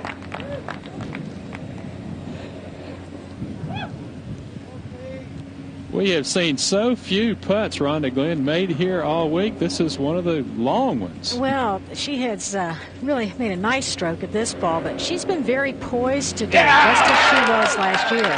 And she's one of those players who seems to really be able to psych herself up for this championship. Now Pat Bradley, tough putt to make after that long one by Andrews.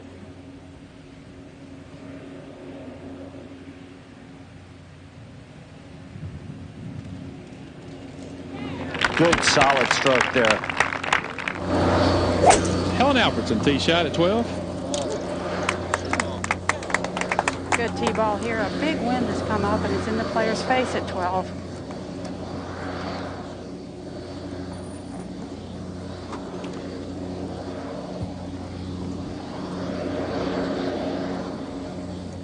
Kobayashi playing before Alfredsson. This was her tee shot.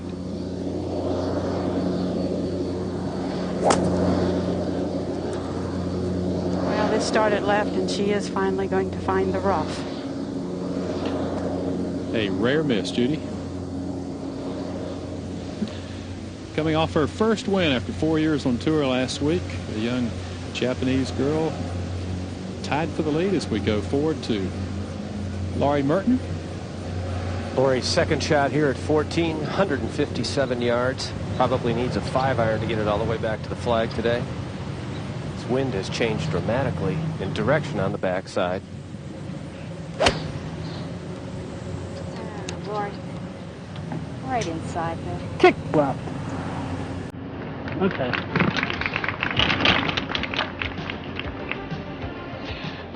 Veterans, some trying to win, some foreigners, some Swedes.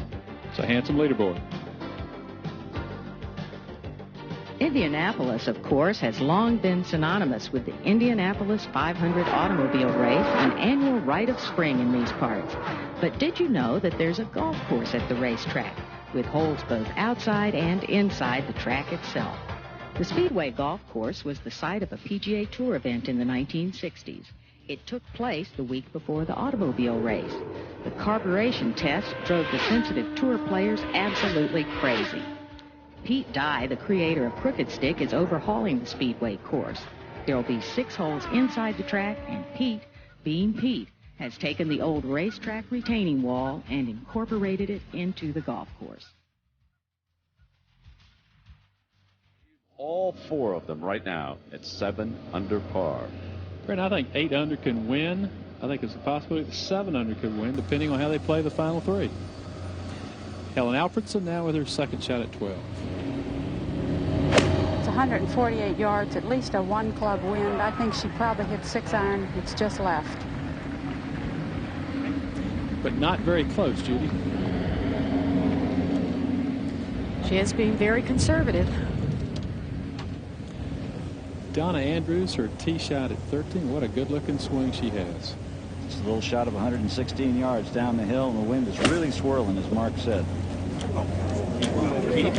Go in. Get in there. Yes. There you go, Donna.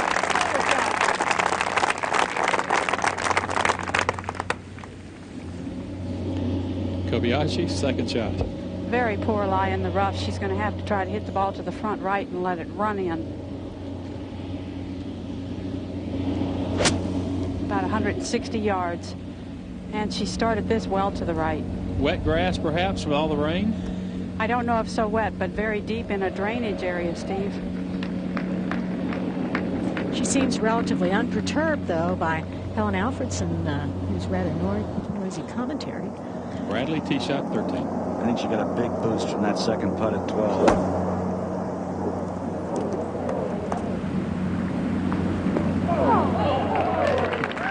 are two gorgeous shots there.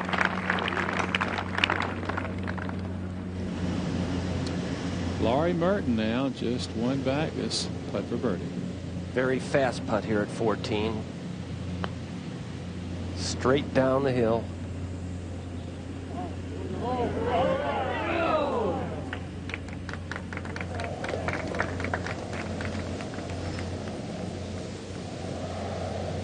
So right now, a log jam at top, four-way tie at 7 under par, and Patty Sheehan, if she had not triple bogeyed the 18th yesterday, who knows? Now, if she can somehow birdie the 15th, the par 5, get herself to 6 under, play steadily through the final 3 holes, then Patty Sheehan may be willing to take her chances with our on-course commentators telling us that the wind is picking up a little bit. Those holes are going to be treacherous coming in.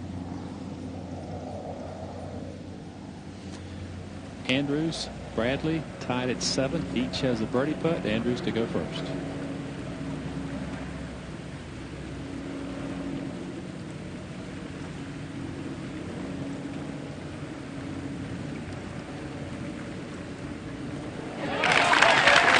Solid.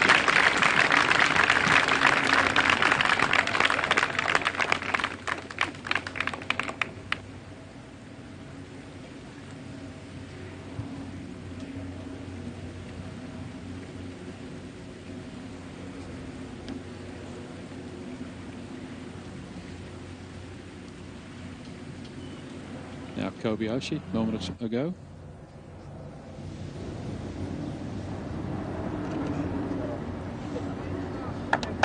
What an excellent little pitch that was. Now Bradley, can she top her fellow competitor?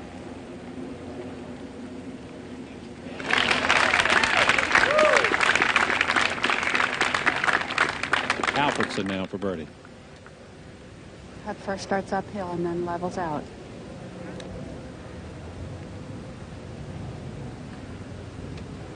Can't get set. That tells me she does not have a clear mind and does not have a routine she can fall back on.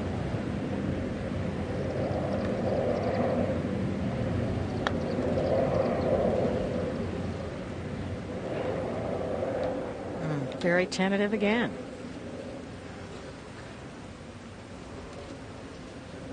Okamoto now for birdie at 14.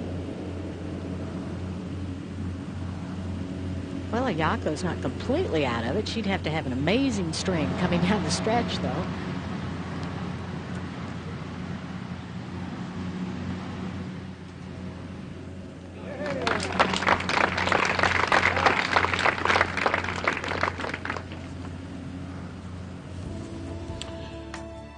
An unusual par 4, big dog leg left, the creek on the inside corner of the dog leg. You bite off as much as you want from the tee here. Obviously, the more you bite off, the shorter the second shot. Very large undulating green with the flag stick today, kind of the bottom part of the swale. Now Kobayashi to save par.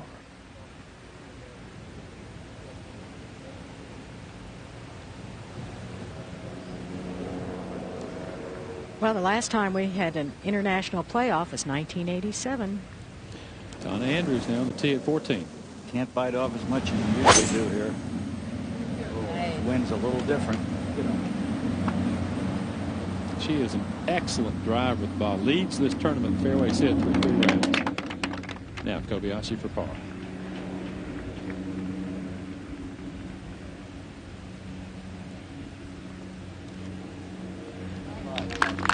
No mistakes.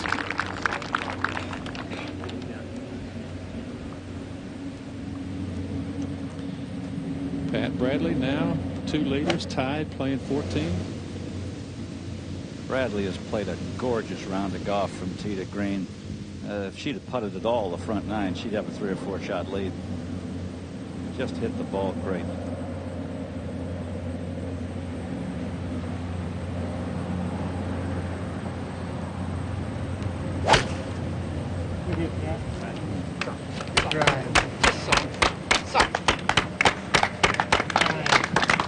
Brent says she tries not to look at the leaderboard because she can't control what anyone else is doing, but when you're playing with the co-leader, you know exactly what's happening.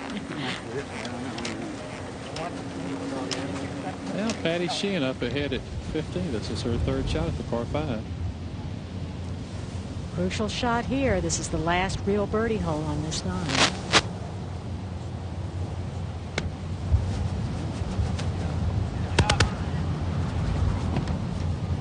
Not a good effort there. Well, Pat Bradley, one of the best players in the game, the all-time leading money bird. Let's take a look at her swing. She has an unusual move.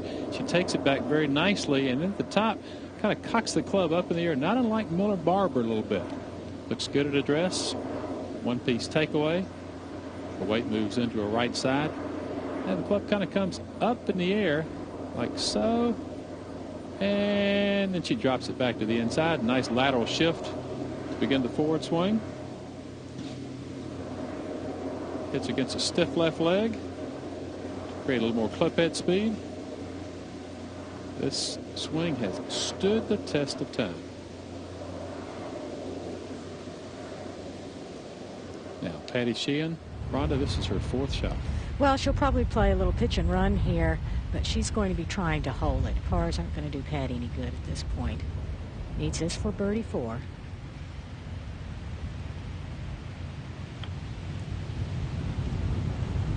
She putted it. Well, by not making birdie here, I think she has no chance to win now. Coming into that toughest stretch of holes. Meg Mallon now, former winner. That's her second at 16. What a tough hole this has been today. Meg was 3 under par going into that hole, 1 under on the day.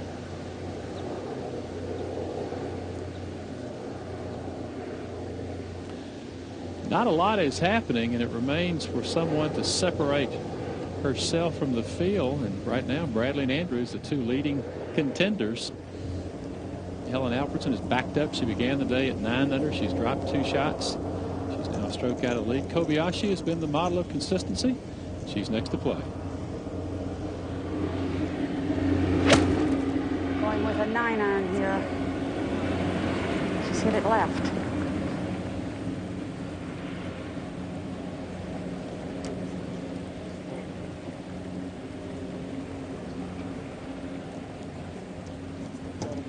It's amazing how difficult this little short hole is played this week. Not difficult in scoring, perhaps, but we've certainly seen a lot of players miss this green.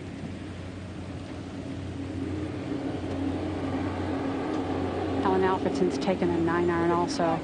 Boy, a birdie would be valuable to her at this time. Just something to pick up her spirits. And again, indecision. Judy, she might be better off just rearing back and hitting one just with her natural swing. She's getting awfully technical and mechanical.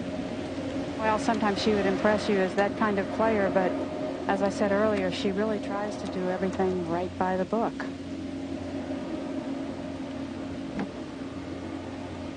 She has to be concerned if she hits the 9-iron too far here. The wind's kind of blowing in circles. You can't tell if it's helping you, not helping you. I think we're going to give her a 5-yard penalty for delay of game. Well, I believe she's gone to the pitching wedge.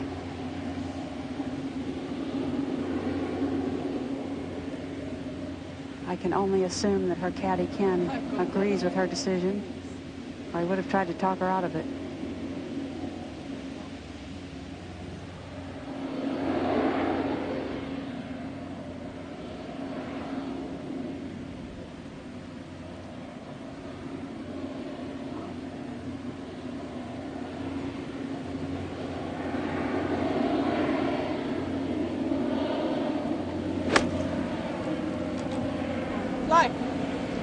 It's got potential.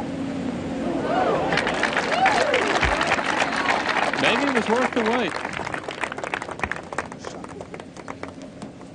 Well, what about the slow play controversy here? I mean, she is playing slowly. Well, pace of play is a lot quicker than it was the first 2 rounds. Running with over 156 players now. Patty Sheehan now for par.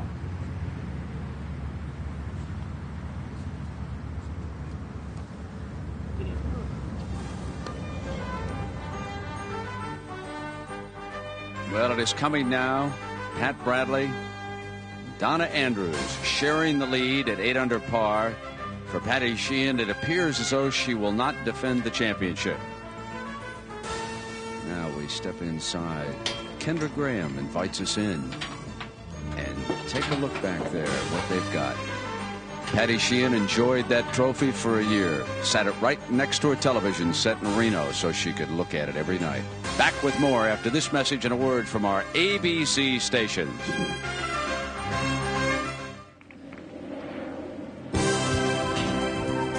ABC Sports exclusive coverage of the United States Women's Open continues.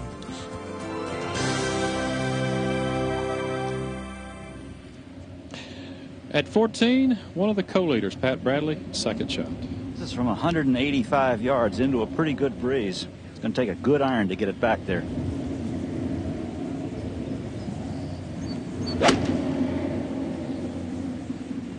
Go.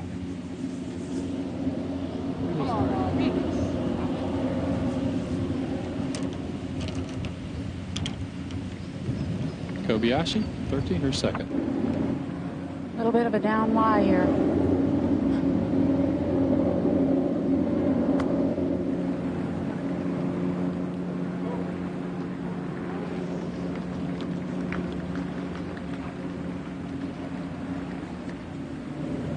Donna Andrews now with her second. She's also 185. A little different angle. A little better angle.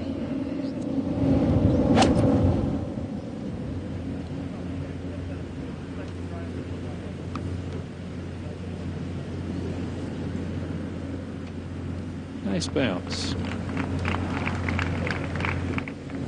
Now Alfredsson at 13. This for birdie after that long wait at the tee.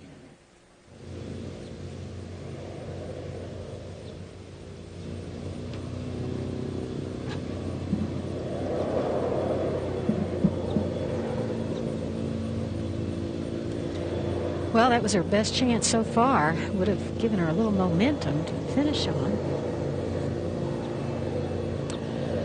Well, Helen Alfredsson, birdieless round today. She's dropped 2 shots. She's back at 7 under. Pat Bradley, Don Andrews, the only 2 players on our first page really playing well. They're 2 under par today. Laurie Merton, the runner-up the LPGA, now just 2 back. Michelle McGann made a move today, dropped back at the dangerous 16th. There has not been a single birdie all day at the par 4 16th. Now Laurie Merton, this is her third at 15. Terrible lie in the right-hand rough. I think she's going to have to hit this ball toward the center of the green.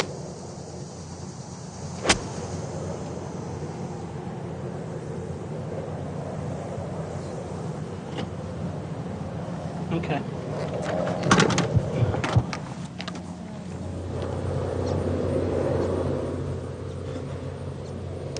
Move down from the Goodyear blimp to the 14th green. Pat Bradley will be first to play. Going to be from about 60 feet. First 15 or 20 feet slightly uphill and then downhill abruptly. Will go to her left when it slows down. But again, it's not an extremely fast putt.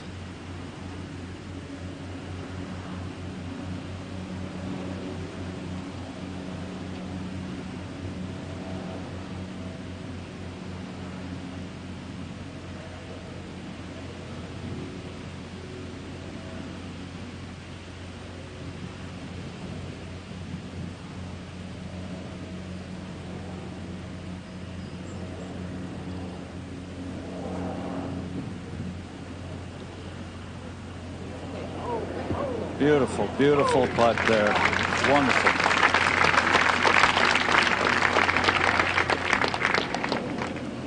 She's better from 60 feet than 20, Rossi.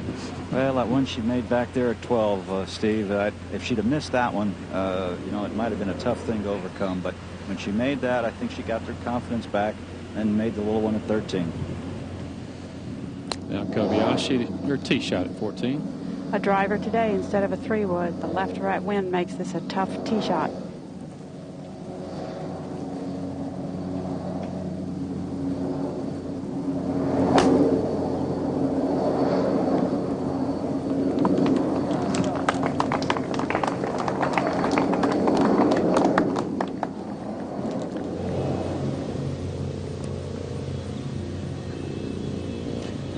Michelle McGann now our second round leader. This long putt for birdie.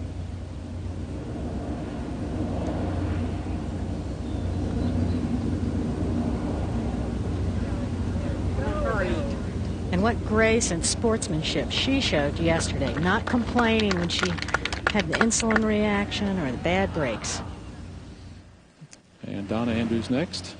It's from about 45 feet. This is a pretty fast putt. It's going to swing from right to left quite a bit.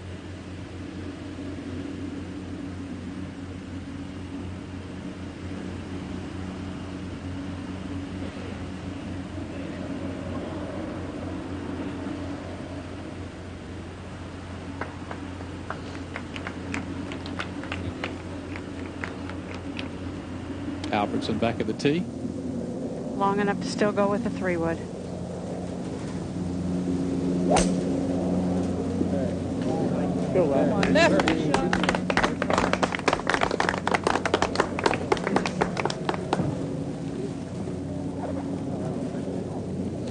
Laurie Merton with her 4th at 15. Very fast chip shot here. It's going to break hard to her left.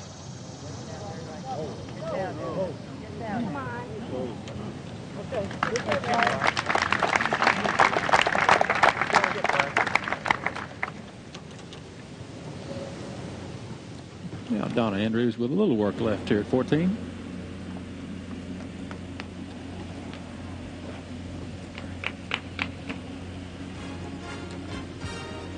Best round of the day so far, Betsy King, a 3-under round of 69. Hard to tell where she'd be except for that 8 she took on a par 4 during the first round.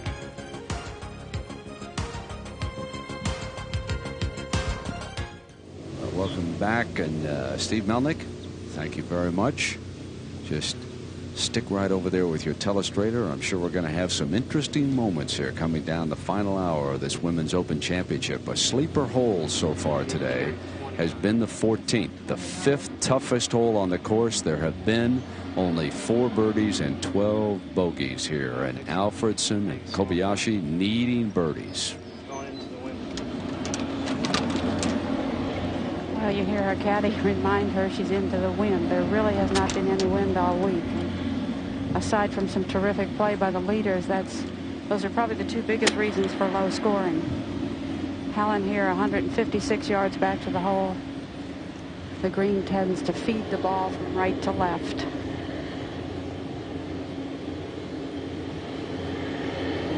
Even with the breeze, 6 iron's probably enough club.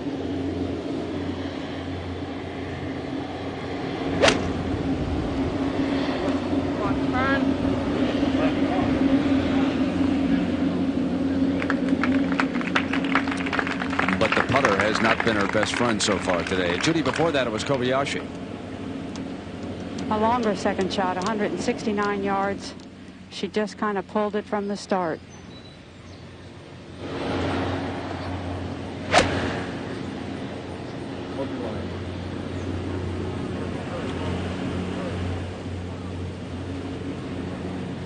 Are they allowed to drop out of that bunker too, Judy? What's the situation with that one? Well, I have not already gotten to the bunker, Brent, but I don't see a white line from where I am.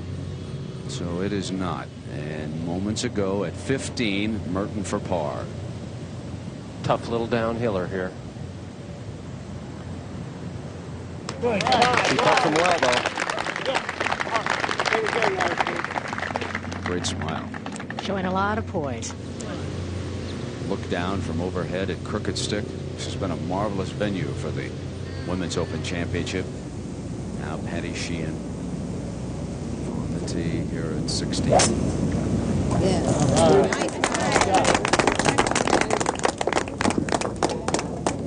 Well, as we have hit on all week, this is certainly not a birdie hole, but Patty will be trying for one. Par 3, 17. Joanne Carner. The championship she's played 3 under par. Hole is front left today.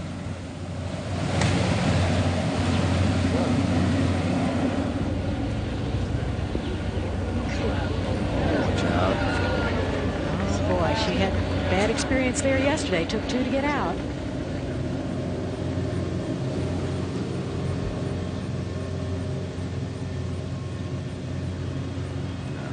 she is going to be next. There's her situation, trailing our leader, Pat Bradley. Well, Hiromi did what any player in their right mind would do. She checked with the USGA officials to see if maybe she could get relief from this bunker.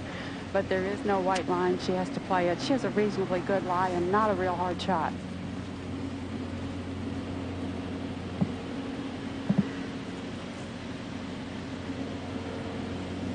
The sand obviously very wet, but it's been raked and it's fluffed up, and I don't think it should be a great problem.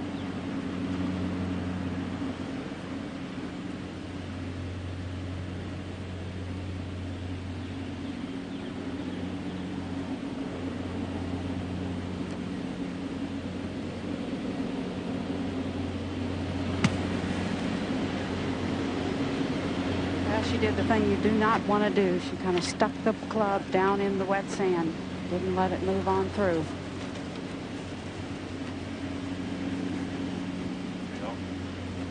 Back to the 17th, and Carner down in that deep bunker. We've seen a lot of players down here this week and all week. You have to be very strong to hit this shot and elevate it, particularly out of wet sand, and it's going to run.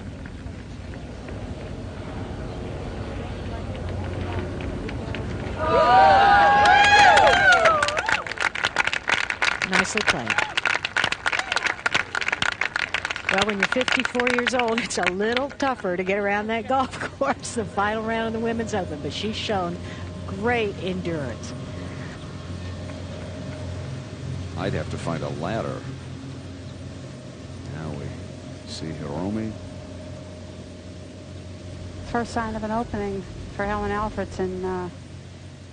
Hiromi will have to go ahead and putt for par first. She made the good par at 12, missing the green, made the good par at 13, missing the green. This is a harder, longer putt. Uphill some 15 feet or more.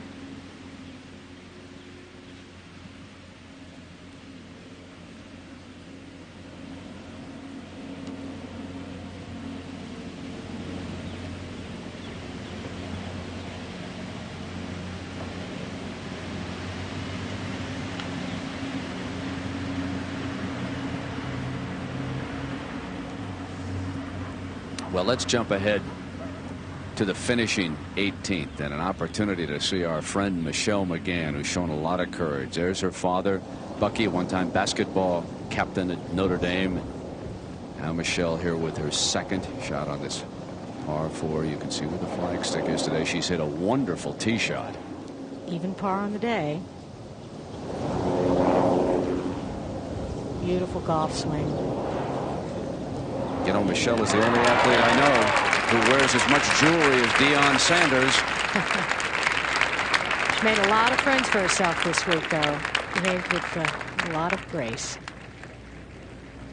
You know, yesterday she came in the leader at 8 under par and bogeyed the first 4 holes. She's a diabetic, and she had a bit of a reaction to her insulin shot, and then steadied, battled back, and she'll get a big round of applause. Now, let's go back to Helen Alfredsson needing this birdie here. Sometimes when you're having trouble with the speed of putts, a downhill putt's a little easier to get a touch.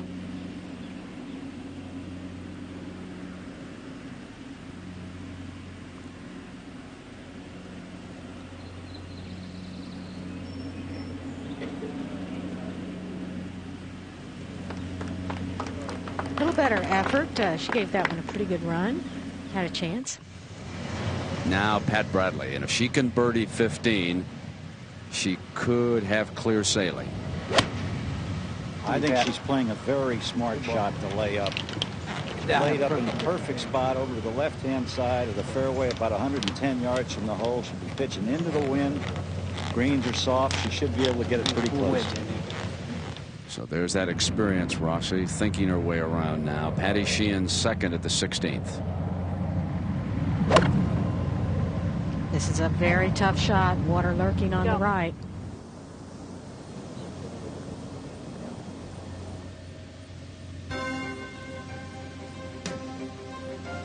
Pat Bradley trying to win her second Women's Open championship. She leads right now by a shot.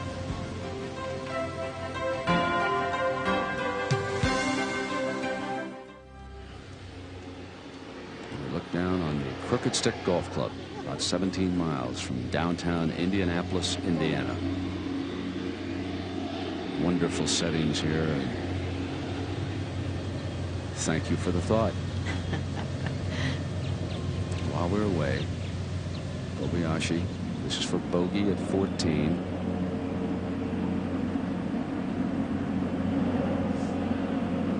Really her first misstep of the day. She'd been level par through 13. Now Pat Bradley, she'll try to pitch this one close. Exactly 100 yards.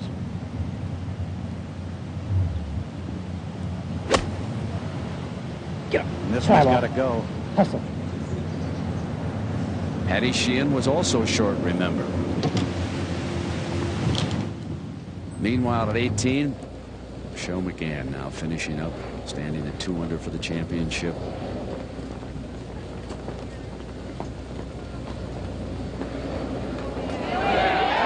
Oh, wonderful finish.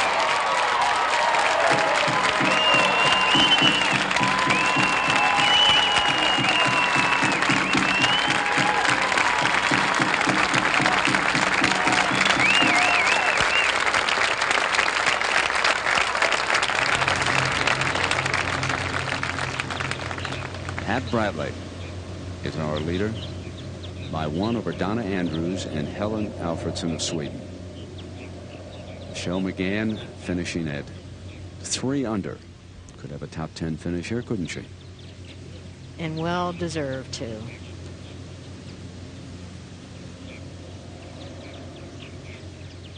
Now Donna Andrews, this is her 3rd shot at the 15th. She tried to knock it on in 2, and I really don't know what she was thinking about, to tell you the truth. She had nowhere to go with the shot, really.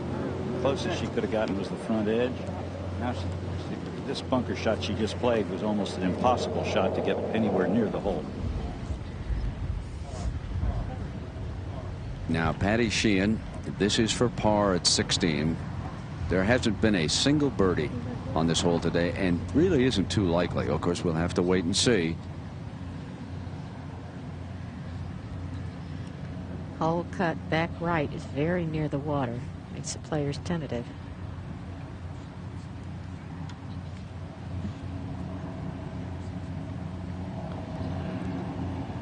Yes, great.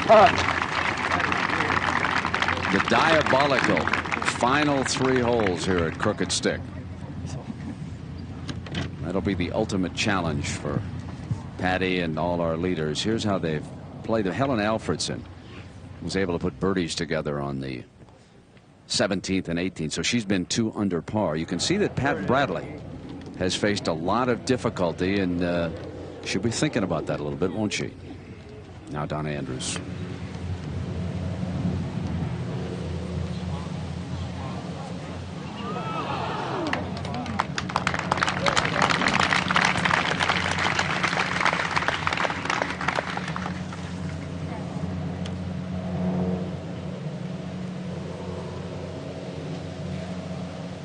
It's almost, Rossi, like she put a lot of pressure on herself to birdie 15.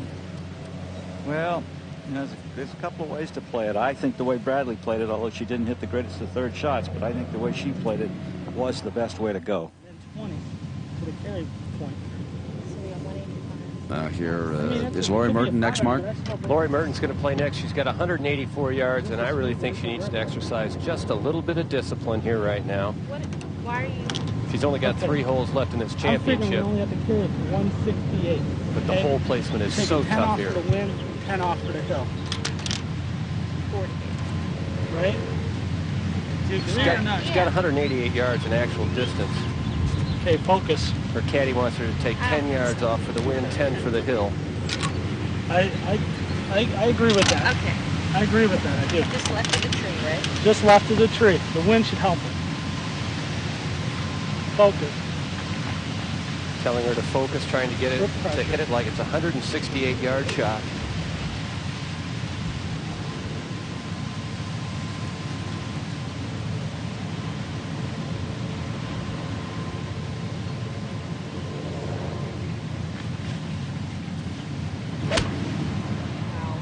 She didn't hit it solid at all, and it's headed right. Bit of a break there. Sit down. That's okay. They're flowing down to the bottom.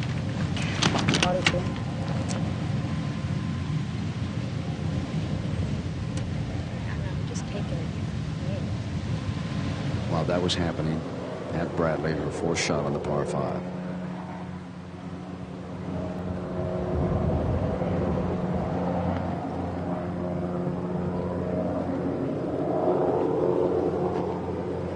Needs to save par to hold her lead.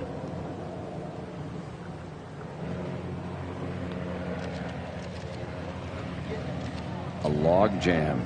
Oh, she never struck that putt at all. Almost stopped the putter head right at the ball.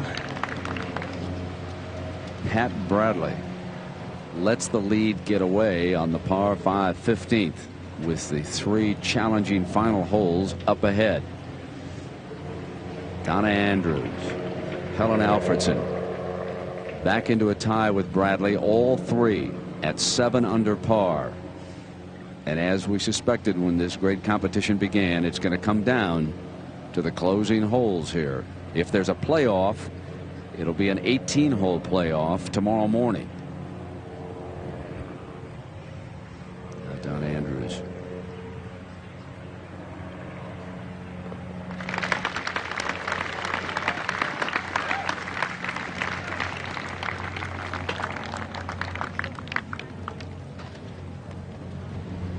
Patty Sheehan on the tee at 17.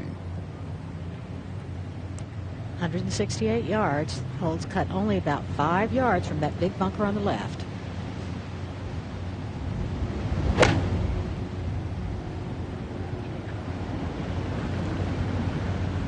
Oh, Millie.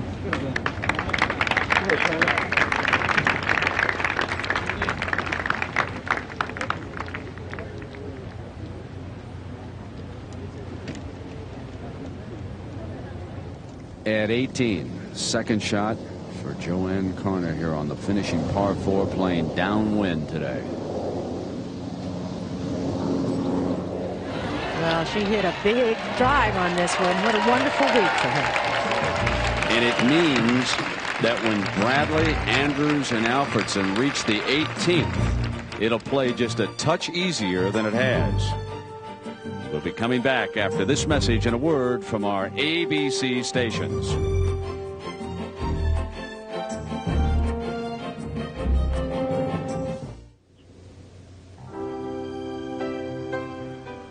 ABC Sports exclusive coverage of the United States Women's Open continues.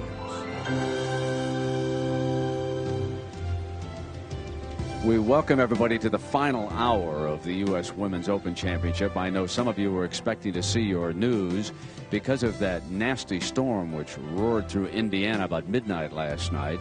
Play was delayed earlier today for about an hour.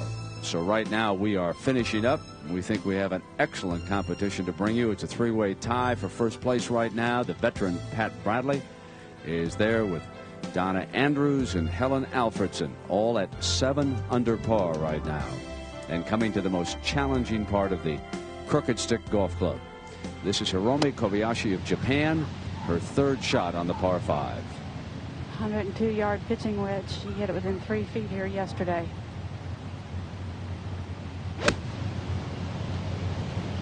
Be right. Okay.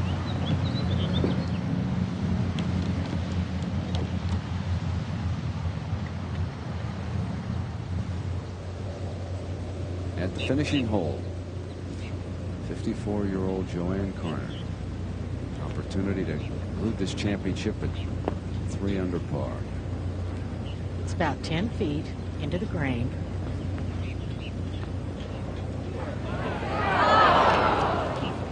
Well, it would have been a wonderful moment for the Hall of Famer to wrap up this Open, but she really played well here this week. Now we go back to Helen Alfredsson of Sweden, her third shot on the par 5. She just has 76 yards. She can take a sand wedge, grip down on it a little bit, and make a nice, comfortable full swing.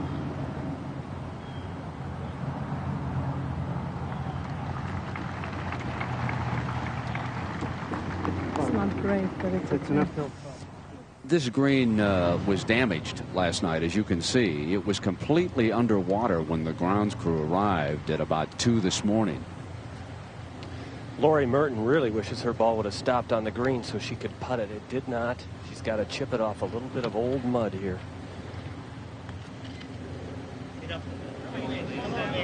Oh, what a shot this is. Yes! A birdie at 16. Unbelievable. What a way to do it. What a way to get to 7 under, the first birdie of the day at 16, and now it's a 4-way tie. So let's go back. Rhonda, fill everybody in on Lori Merton. I know a lot of folks don't know her. Well, she's been on the tour for a while. A consistent money winner. She's never been a really spectacular player, more steady player. Popular among her fellow players, nice attitude, friendly to the galleries, and a great shot maker. And that's a winning smile. Pat Bradley, Donna Andrews, Helen Alfredsson, and Lori Merton all tied with Hiromi Kobayashi in the last group, only one out of the lead. Now, Alfredsson, and this is for the outright lead.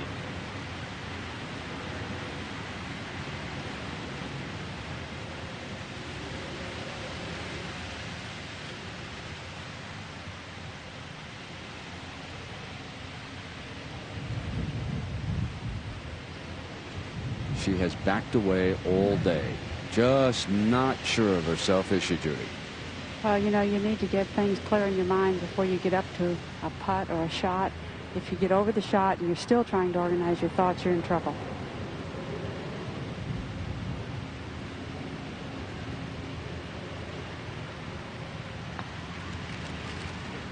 Yes. Helen Alfredsson regains the lead with a birdie putt on the par 5 15. And of all the leaders, she has played the last 3 holes better than any of them in 2 under par. She must be brimming with confidence right now. This is the defending champion, Patty Sheehan, and except for a triple bogey yesterday on 18, she'd be right there too, wouldn't she?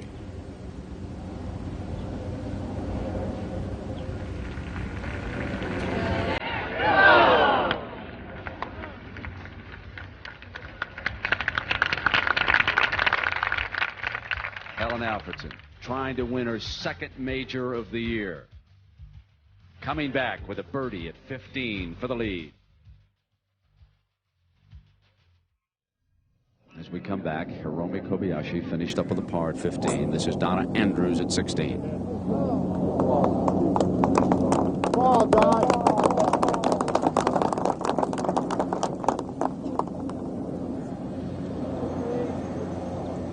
On the 17th tee, Merton. 168 yards, 6-iron for Lori. She needs to hit this one hard.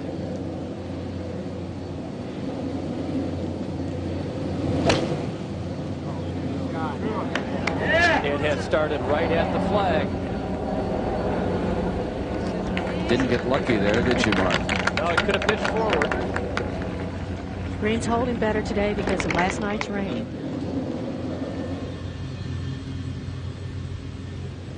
Now we go back to Pat Bradley on the tee at 16. This hole pretty much downwind right now.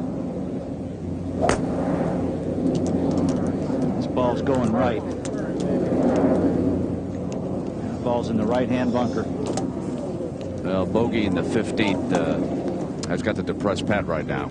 Well, she's in a tough spot. That bunker is going to be a lot of trouble on this 407-yard par 4. She still has to deal with the trees ahead of her. We'll see if she has a line around them. And then the water is on the right. She is downwind, though, and that should help her a little bit. This has been the hardest hole on the golf course. 20 birdies, 157 bogeys, double bogeys 34, and others 6, averaging 4.59 strokes a hole.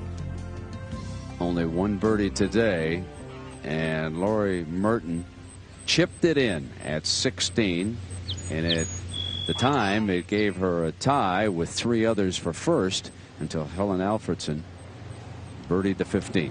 This was the moment for Lori Merton that drew her into a tie.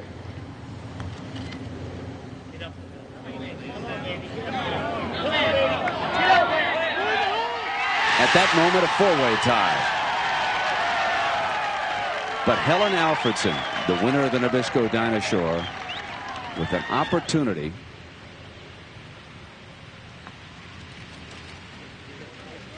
and this time she didn't miss. Remember earlier at the Dinah Shore, she outlasted Betsy King and Don Coe Jones to win her first LPGA championship, made it a major. She has an opportunity to win 2 majors if she can hold on. Now Pat Bradley's in trouble here, Rossiana. She's got 200 yards. She's going to play out to the left. Playing out with the player still on the green.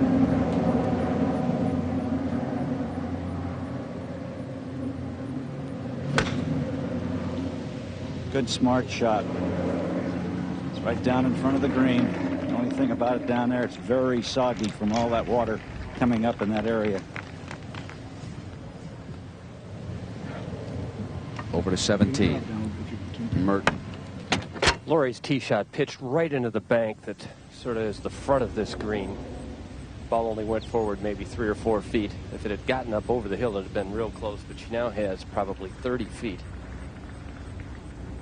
Putt doesn't have a whole lot of break to it. Speed is going to be the key here. It's uphill for the first 10 or 15 feet and then levels out and actually goes downhill back at the hole.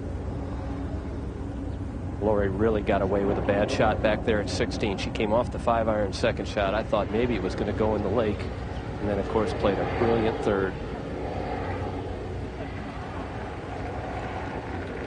Leaderboards everywhere out here, so Lori has seen already now that Helen Alfredsson birdied 15. She knows she trails by a shot. Still, this is a tough putt to make.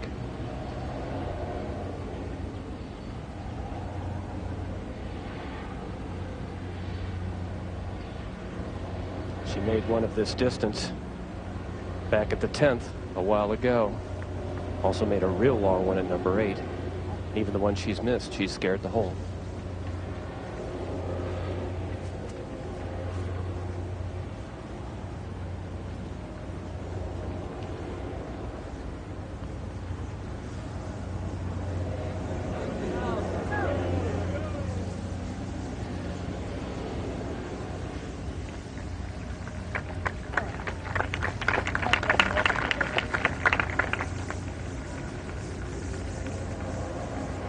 Meanwhile, the 16th, second for Donna Andrews. From 195 yards, she really didn't catch her drive very well.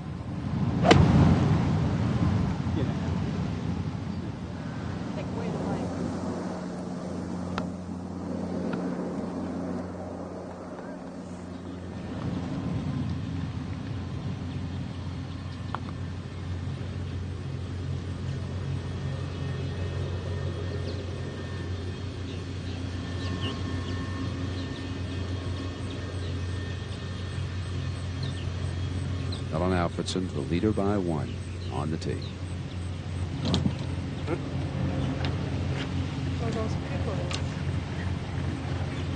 down in the crosswalk. It's way down. Okay. Be all right. Good bounce. Good swing.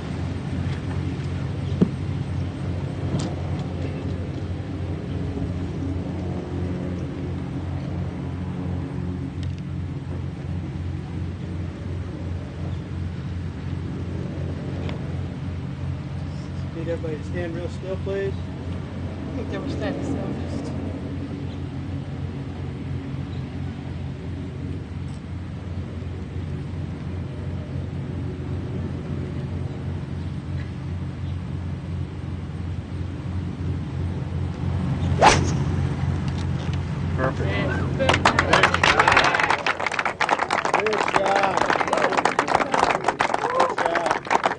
Helen Alfredsson helped lead Europe to that upset win in the Solheim Cup competition.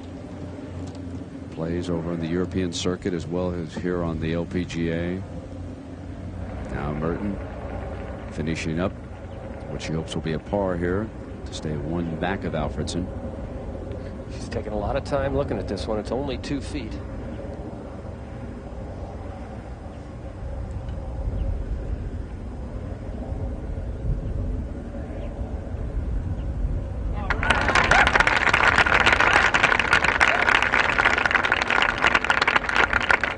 She'll move over the par 4 18th. Big following wind over there today. Now Patty Sheehan second here at 18.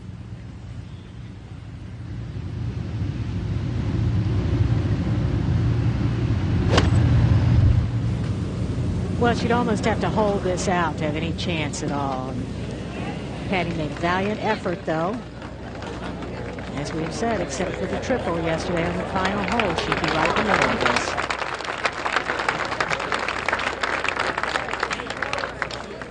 Kobayashi on the tee at the par 4 16th.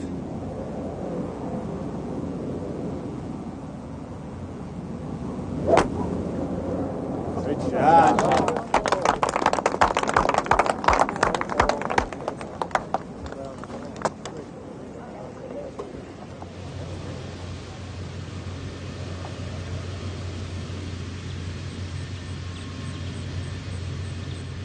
Women have played well here, haven't they? Indeed they have. But at the beginning of the week, I heard some of them saying, well, they thought maybe 10 or 15 under par would win. I think periodically they forget it's the Women's Open and the pressure creeps in on that final round. Never before has the winner of the Women's Open been in double figures under par.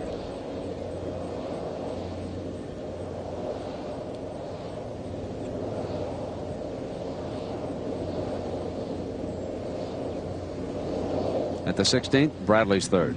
Bradley made a strange decision. She was in casual water, and not in a bad lie. She was standing in casual water, got to drop it, dropped it on a severe downslope, which she just played off of, kind of scooped under it. So her chances slowly slipping away here. The par 5 15th. Pat winds up with a bogey on that one. That dropped her to 7 under. And now in great difficulty at 16. And Lori Merton on the tee at 18. That water to the right. If you get it too far to the left, you'll run it down in a gully and have a blind second shot to the 18th. This is a wonderful and challenging finishing hole. And this is undoubtedly the most important swing of Lori Merton's career. She had a good long look down the fairway, trying to visualize what to do with the tee shot.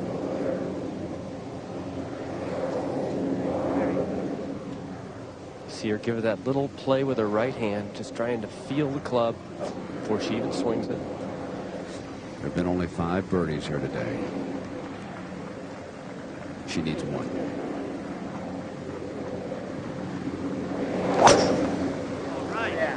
Beautiful.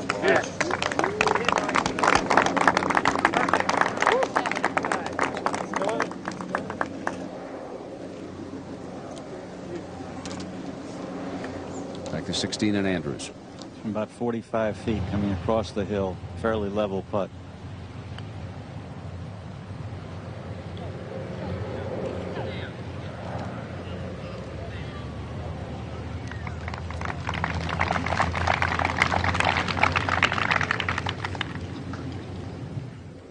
Okamoto on the tee at 18. It's been a disappointing day for Ayako. Coming off yet another bogey back at the 17th. Good tee shot here, though.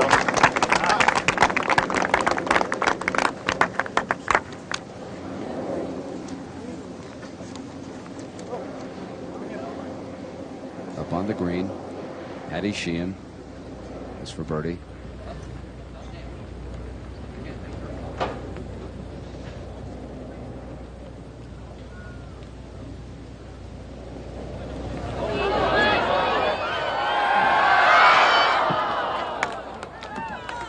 She was just that far away. The 18th. Problems yesterday. Hit 2 into the water. But a great tournament for the defender.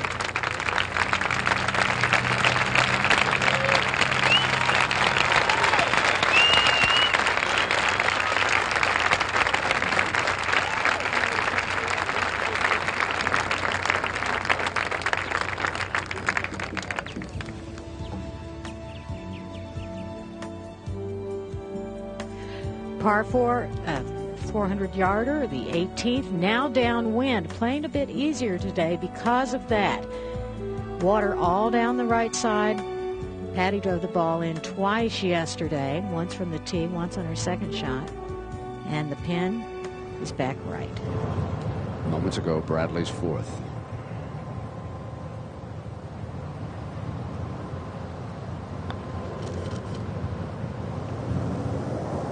Oh, my. Oh, she has really collapsed here on the 15th and 16th. This is for bogey.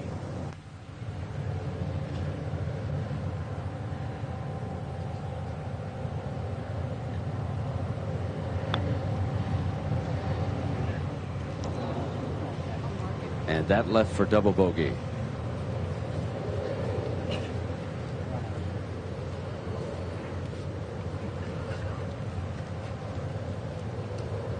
The leader, Helen Alfredsson, jittery all day, backing away from one putt after another.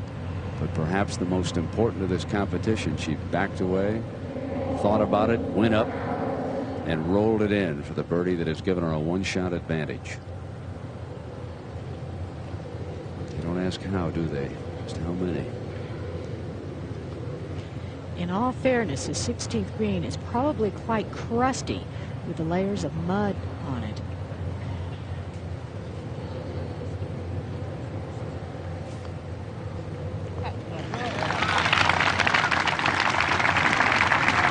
Donna Andrews lives in a wonderful town in North Carolina, Pinehurst, where we'll be for the Senior Open Championship next summer. Jack Nicklaus will be defending his championship there. Should be an interesting setting.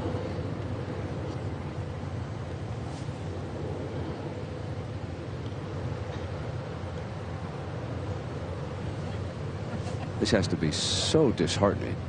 She had played 15 so well, and then that third shot came up short, and it just hasn't been the same for Pat Bradley since.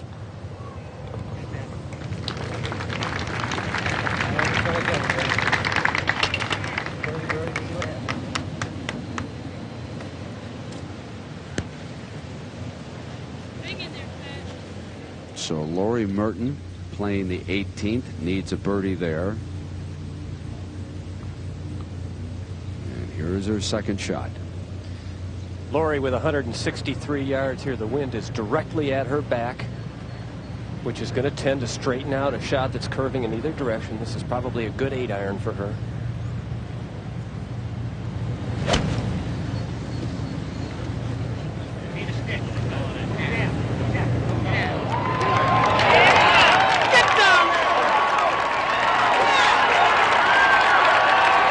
Glorious.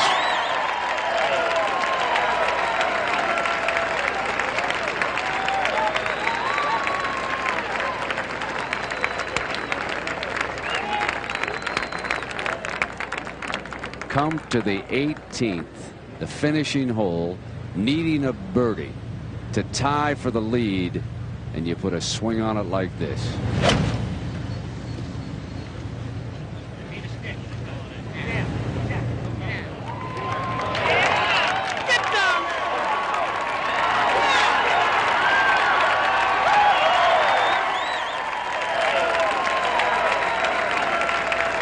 Now over to 16.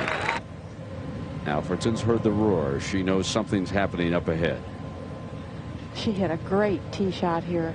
165 yards all the way back to that hole from a downhill lie. Downwind, she's hit a huge hook. Pulled it alongside that green. It's just when you stand down like that, it's a little bit forward. It's so easy. And what a walk this is going to be for Lori Merton.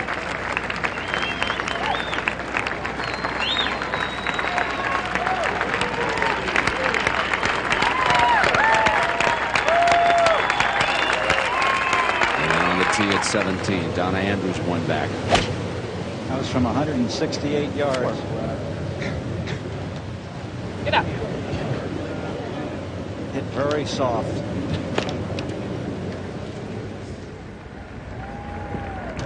Well, Kobayashi trailing Alfredsson by 2. This was earlier her second shot. 192 yards. Take a 4-iron here and get one good bounce out of it.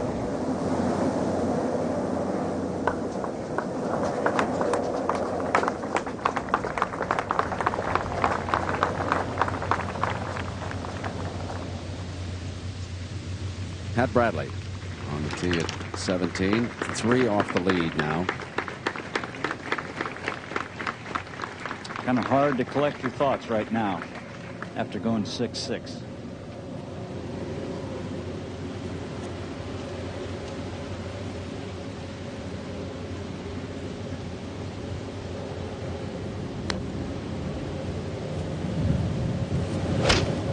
Get up, 5 off.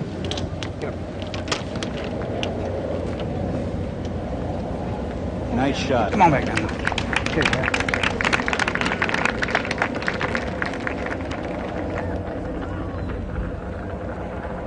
Now let's get back to 16 and Helen Alfredsson, Judy. Well, it's a reasonably easy chip with a lot of green to work with.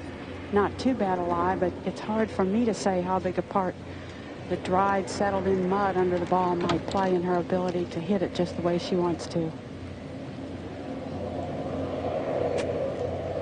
You can see the dust fly from the dry mud when she takes the practice stroke there. If you were going to hit any kind of bad second shot, this was the best place to put it. We've talked so much today about her stepping up to shots and backing away, even though sometimes it seems to take a little extra time. There's nothing more frustrating to a player than to play a shot and say to yourself, I wasn't comfortable, I should have stepped away.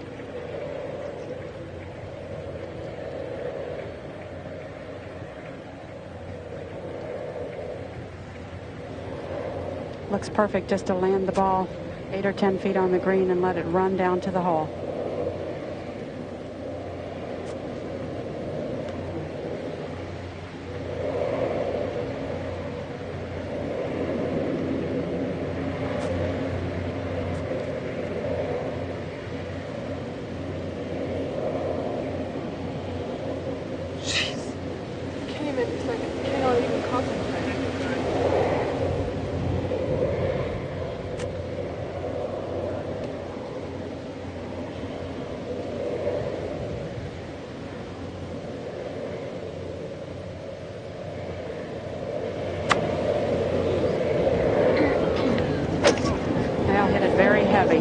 Lucky to get as close as it's going to be. Standing forever! Now Lori Merton to go tied for the lead.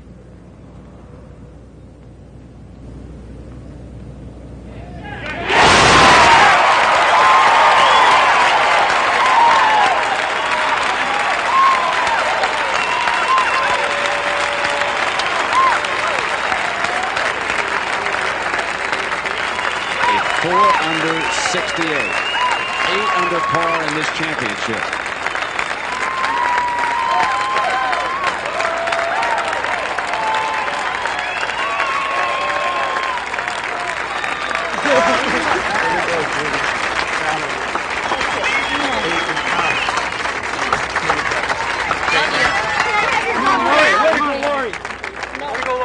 Now she's playing with Okamoto, who had this her third shot alongside the green. This was before the birdie.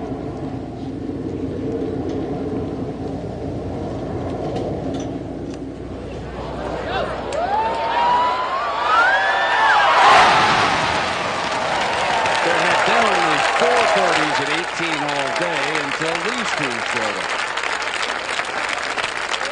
Great stuff.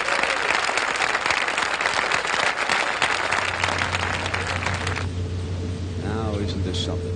Helen Alfredsson in trouble back at 16. Lori Merton shooting 68, right now tied and very content with those holes up ahead to be sitting where she is. Now let's go back to 16 and Alfredsson for par. Well, the most important thing that's happened in the last 45 seconds is there's a leaderboard that glares at us. They changed Lori Merton's score, and the gallery gave it a round of applause, so Helen for sure saw it.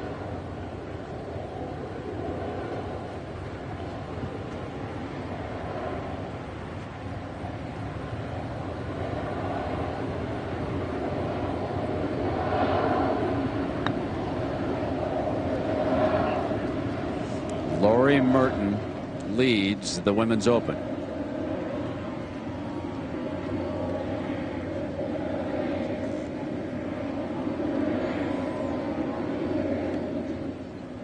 Now, before that on tape, at the 17th, this is Andrews. This is from 50 feet. Got kind of a level putt, slightly uphill. Alfredson needing this for a bogey. No, the putt for par was really an awful putt. It was a good foot off line most of the way. This is a solid 3.5 feet.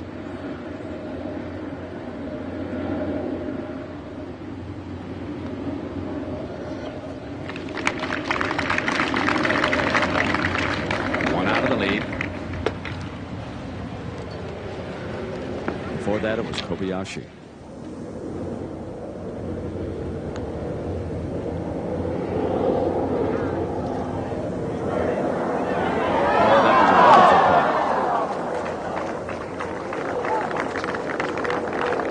So how fortunes can change. Lori Merton, who has not won since 1984, is now the leader because of this putt after a great second shot here at the finishing 18th.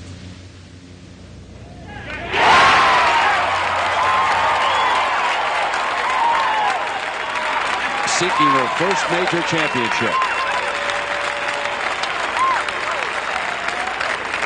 And the Trailers now have to birdie one of the finishing holes to catch her. She had 3 birdies and a bogey on the back 9.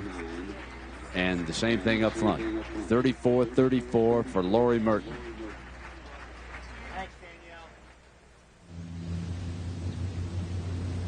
So as everyone predicted and wrote and talked about, this championship would come down to the last 3 holes. Diabolical final 3. First it was Pat Bradley falling away. Then Lori Merton tying Helen Alfredson. Then Alfredson slips back. Now the par 3, 17th. Hiromi, looking at this with her caddy, who goes by the nickname of Waz, assures me that all of his family and friends will only know him by that name. They had one club out, put it back. Now Hiromi has a 5-iron. 168 yards, the wind quartering from the left.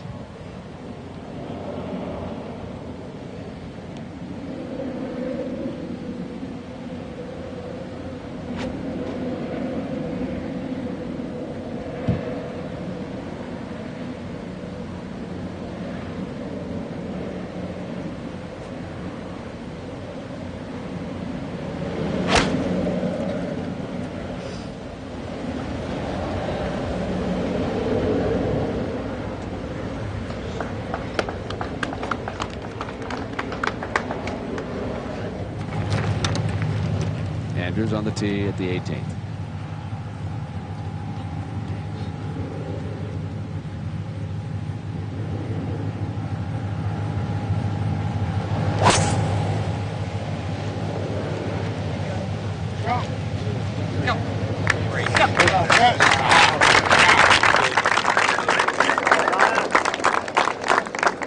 Good position, trailing by 1.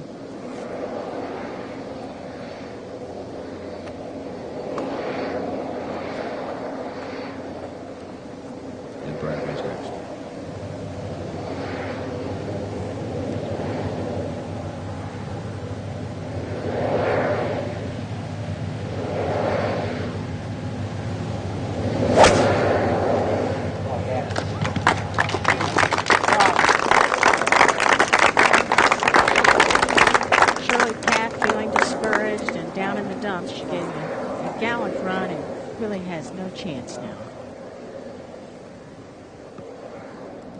17th tee. Alfredsson.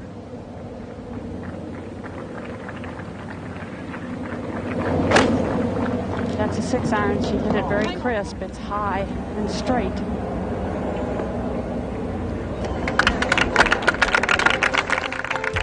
Can Helen Alfredsson, the Donna Andrews, catch Julie Merton?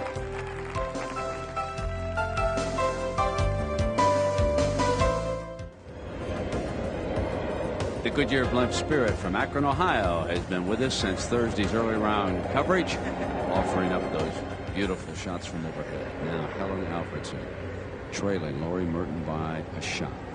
This to move into a tie for first.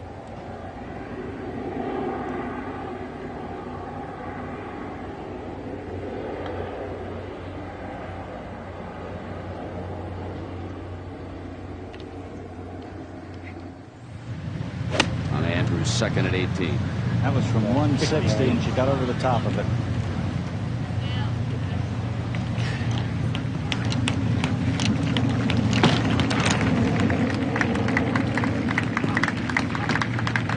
Earlier at 17, playing with Alfredsson, was Hiromi Kobayashi.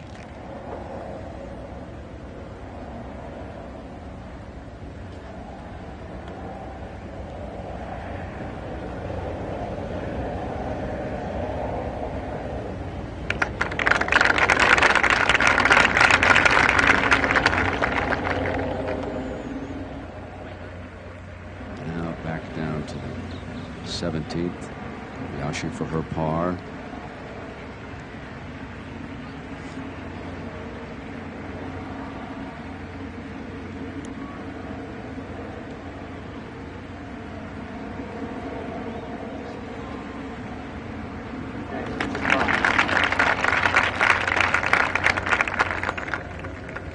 Ted Bradley.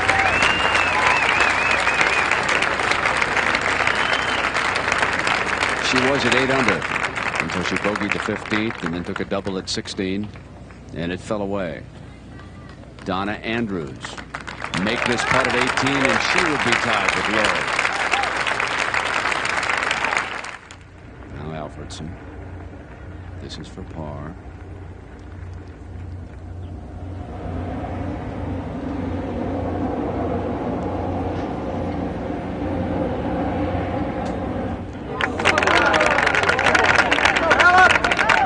Try to catch Lori Merton, who finished up with a 68, Rhonda. Just a beautiful round, and she's probably so nervous now she can hardly watch the monitor. Well, Lori Merton, certainly the most interested observer in what's going on now.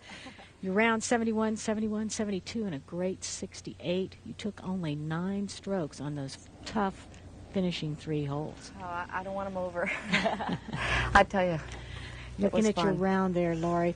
34 on the front and then 34 on the back. What were you trying to do today? You were trailing going into this final round. Well, I just felt like I had, you know, I mean, shoot, it's the Open, I guess, and, you know, there's any kind of lead isn't that big of a lead. So I just was really trying to have fun and stay focused and hit some of the best shots of my career, and I was trying to do that today, and I did it.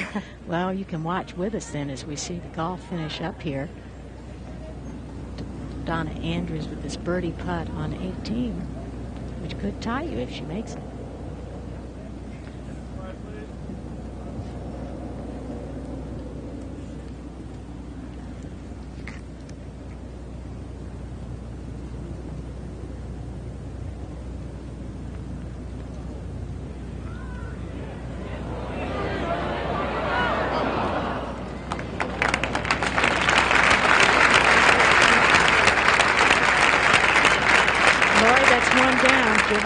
Being Women's Open champion? Yeah, I guess. Well, no, I don't know.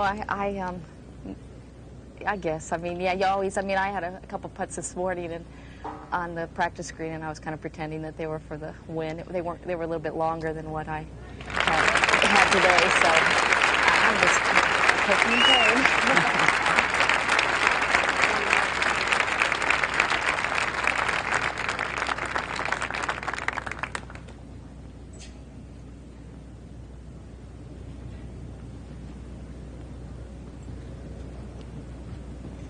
So now Helen Alfredsson at 7 under, playing Kobayashi. They have come to the 18th.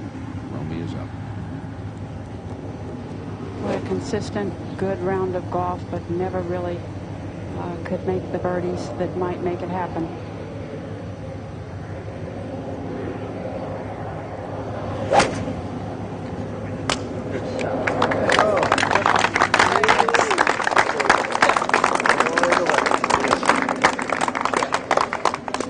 Helen Alfredsson would like to go out and put her ball right next to Hiromi's, a few yards further up. Big trailing wind. Nancy Lopez a short time ago, she birdied the 18th too to wind up at 3 under par. And now it's Alfredsson.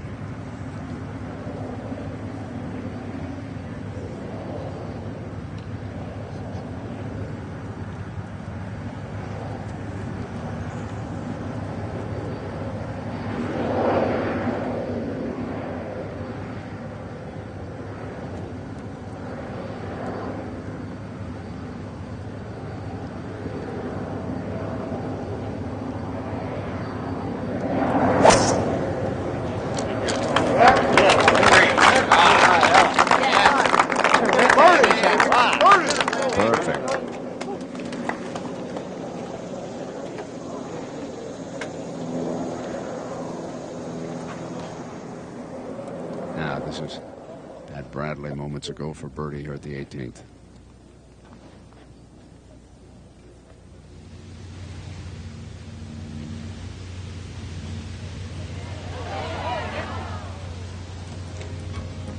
So Lori Merton, who has not played in a Women's Open since 1987, can sit and squirm as Helen Alfredsson comes down the 18th. There were only 2 birdies today at the 16th, but Rhonda, I know someone who remembers one of them quite well. Well, I know you felt unfortunate missing the green on 16, Lori, but it sure turned out for the best. I know. Actually, when Ayaka was sitting in the bunker, I had a lot of time to read the break of the chip that I had, and it was perfect. What club did you use? I chipped it with a 9-iron. It was in that wet grass that had dried out, but it was sitting up pretty good, so. We saw a little cloud of dried mud as you struck that. Did you think it had a chance? I knew it was going to get close, and I just cut that. I can't believe that. Well, that changed the whole championship for you. And then on 18, did you know you had to make birdie? No, I just was trying to. I didn't worry about it. I just said, "Think the best swing, you know how 6 irons," what I said. I was just trying to get it to free off that little. You've won 2 tournaments. The last one was 9 years ago, but certainly nothing on the level of this. How much did it help you to contend in the LPGA? Oh, I think it helped a lot. You know, because previously I had never done really that well in a major, and so I got a lot of confidence from that, and from McDonald's being at my hometown, playing well there. Well, we'll watch Helen Alfredsson finish here. Kobayashi will go first. Needs this one to go in the hole. It's 179 yards. Look that hill.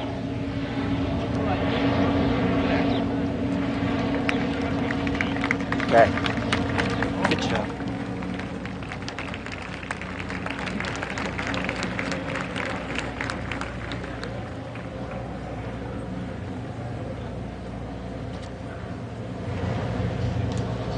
So it comes down to Helen Alfredsson's second shot here at the 18th, needing a birdie to tie and force an 18-hole playoff. Well, it was certainly a big tee shot. She's just left with 143 yards to the hole. Pretty good breeze at her back. I think it's a comfortable 8-iron for Helen.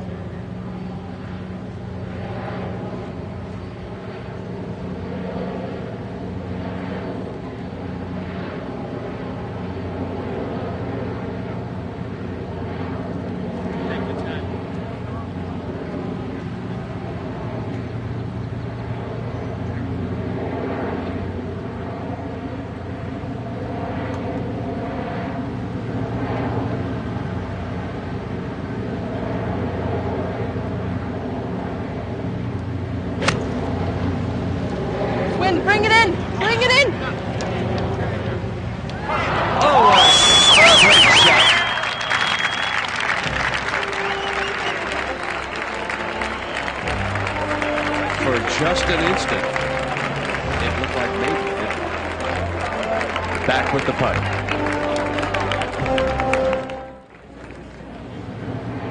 One look again at this second shot by Helen Alfredsson. Wind, bring it in! Bring it in!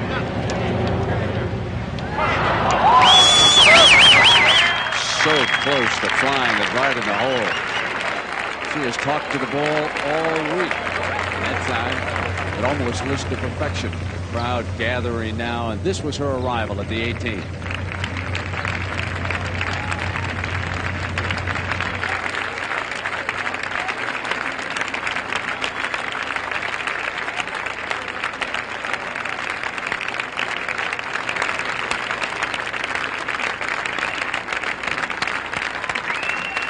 It's been a wonderful show here at Crooked Stick.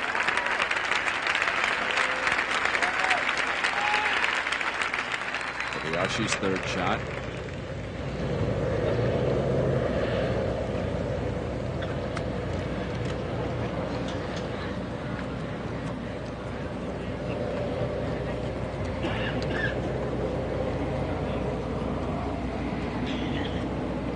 And now it becomes a very simple proposition. Helen Alfredsson can force an 18-hole playoff tomorrow morning if she makes this putt. If not, Lori Merton, who fired a 68, is the new U.S. Women's Open champion. It has been an unbelievable struggle since the first hole. Unbelievable that it comes down now to this one putt to stay alive.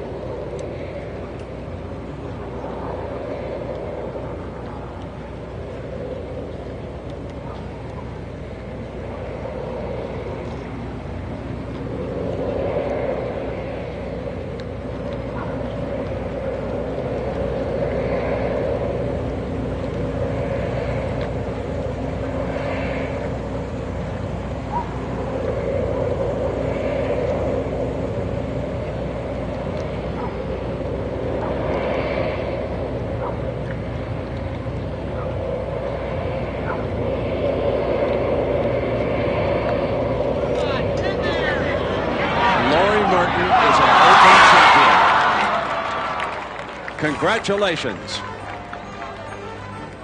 And for Helen Alfredsson, a heartbreak.